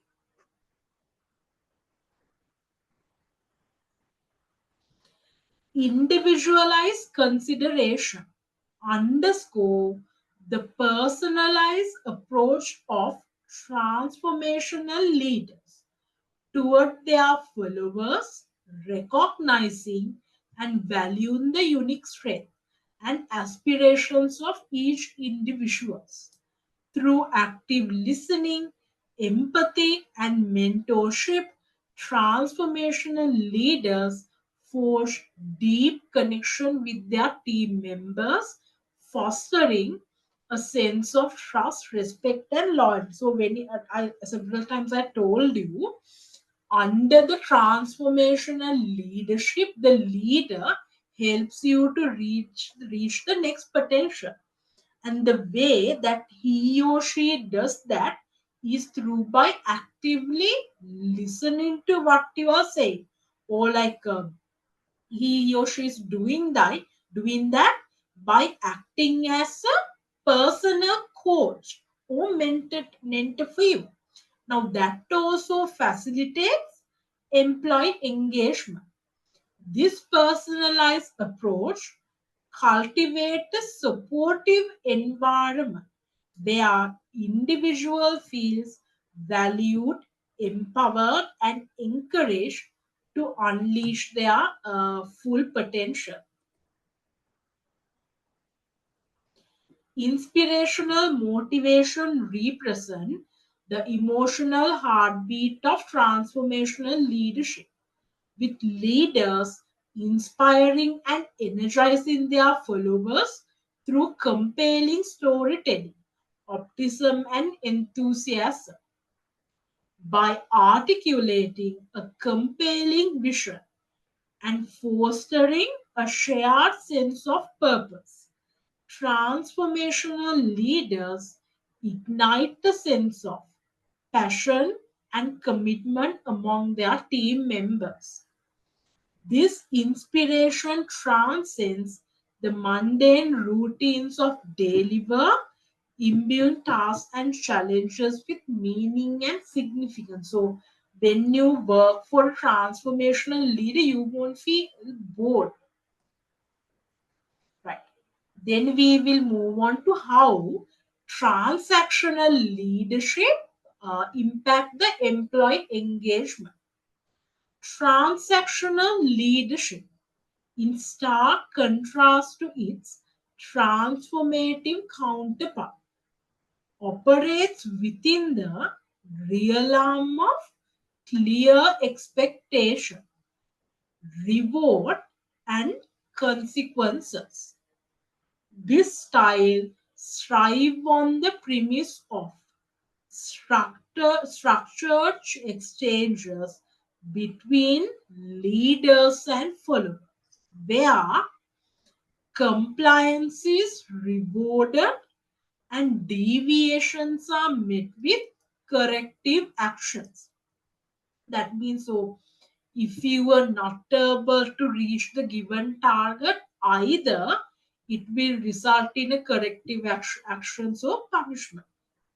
At its core, the transactional leadership focus on maintaining order, achieving set goals, and ensuring accountability through contingent reinforcement. Here, transactional leadership is a leadership style where it expect you to take accountability for your performance through rewarding and punishment. So it's like, if you had done a good job, then then as a result, you will be praised or you will be getting rewarded. If you are not able to reach the target, you will be what? You have to take the accountability for your actions by through like punishment or criticism. Central to transactional leadership is the uh, concept of contingent reinforcement, where leaders establish clear expectation and delineate reward and consequences based on performance. This transactional approach creates a structured environment where employees understand the parameters of their roles and expectations placed upon them. So, here I told you, under the transactional leadership, the leader clearly communicates what you are supposed to do, how you are supposed to do, like maybe sometimes they will even give a deadline. So likewise, after getting all of those instructions, you will be cleared about like what sort of your role, like what you are supposed to do within this organization. By providing a clear framework for performance, traditional leaders facilitate goal achievement and operational efficiency. So, here, due to this straightforward communication as employees, you will be productive because under the employee engagement, we mainly talk about the employee performance, whether they are enthusiastic, how committed they are. Transactional leaders excel in establishing performance metrics, setting clear goals, and providing regular feedback to their team members. By monitoring progress and holding individuals accountable for their action, transactional leaders ensure that organizational objectives are met and operational standards are upheld. This proactive approach to performance management fosters a culture of accountability and result orientation within the organization. That means, under this leadership, always accountability is promoted, and it will create a culture that's very result based. Moreover, transactional leadership tend to focus on correcting deviations from established norms rather than proactively fostering employee development and growth. This reactive approach may limit the potential for individual and organizational learning, hindering innovation and stifling employee engagement in the long run. That means, so due to how it's operating in the transactional leadership, the employees will be okay with such leadership in the shorter run. But when it comes to the longer run, they will feel like very stressed out because you're always and you're only evaluated based on your performance only and not on other things. So in the long run, you will be less motivated or you will be less engaged to work in such organization. Then we will look at how authentic leadership style impact the employee engagement. Authentic leadership is characterized by transparency and openness in communication, with leaders sharing information openly and honestly with their team members. Right? I told you, under authentic leaderships, these people have very strong core values, right? And they will like maintain the same core value that they started their business, and despite what's happening, they will always maintain this core value, and that's why we call them authentic. They are very real. This commitment to transparency cultivate a culture of trust and mutual respect, where employees feel valued, respected, and included in the decision making process. So, here, under authentic leadership, people actually have very great faith in their leader. As a result, they will be very open, or they will be very open. They won't be feared about communicating their ideas, and they will feel respect. As a result, they will be more engaged when it comes to working within that organization. By fostering open lines of communication, authentic leaders create a supportive environment where individuals feel empowered to voice their opinion and contribute to organizational goals. And also, just like the name suggests here, the leaders are very authentic, real. So there is transparency, and as a result, again, employees will be more engaged. Authentic leadership also emphasizes the importance of moral courage and ethical decision making, with leaders standing firm in their values and principles even in the face of adversity. So, I think the example that we can think of under for such scenario is, I think it's I can't Nelson Mandela, despite he was sent to jail, still he stand with the idea of equity. Authentic leaders prioritize doing what is right over what is expedient, setting a positive example for their team members and earning their respect and admiration. So I told you, since these people are authentic, they will always try to do right. They will always try to do what's right. So even sometimes it can be, not so beneficial to the leader himself or herself. Maybe he will think do something that is better for the whole employee. As a result, employees, they have very huge respect for the employees. In order to pay back for the respect, they will work hard. They will be more engaged. By upholding high ethical standards, authentic leaders foster a culture of integrity and accountability within the organization, where individuals are encouraged to act in accordance with their values and principles. So, Afika and Rifan, I hope that all of you are clear up to this point.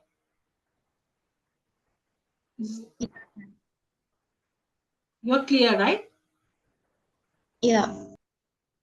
Okay. So, and really thank you for staying for this online session, and it's mainly theory. So, real thank you for staying for this online session, and you have another one of those online sessions from 6 to 9, and it will be another lesson.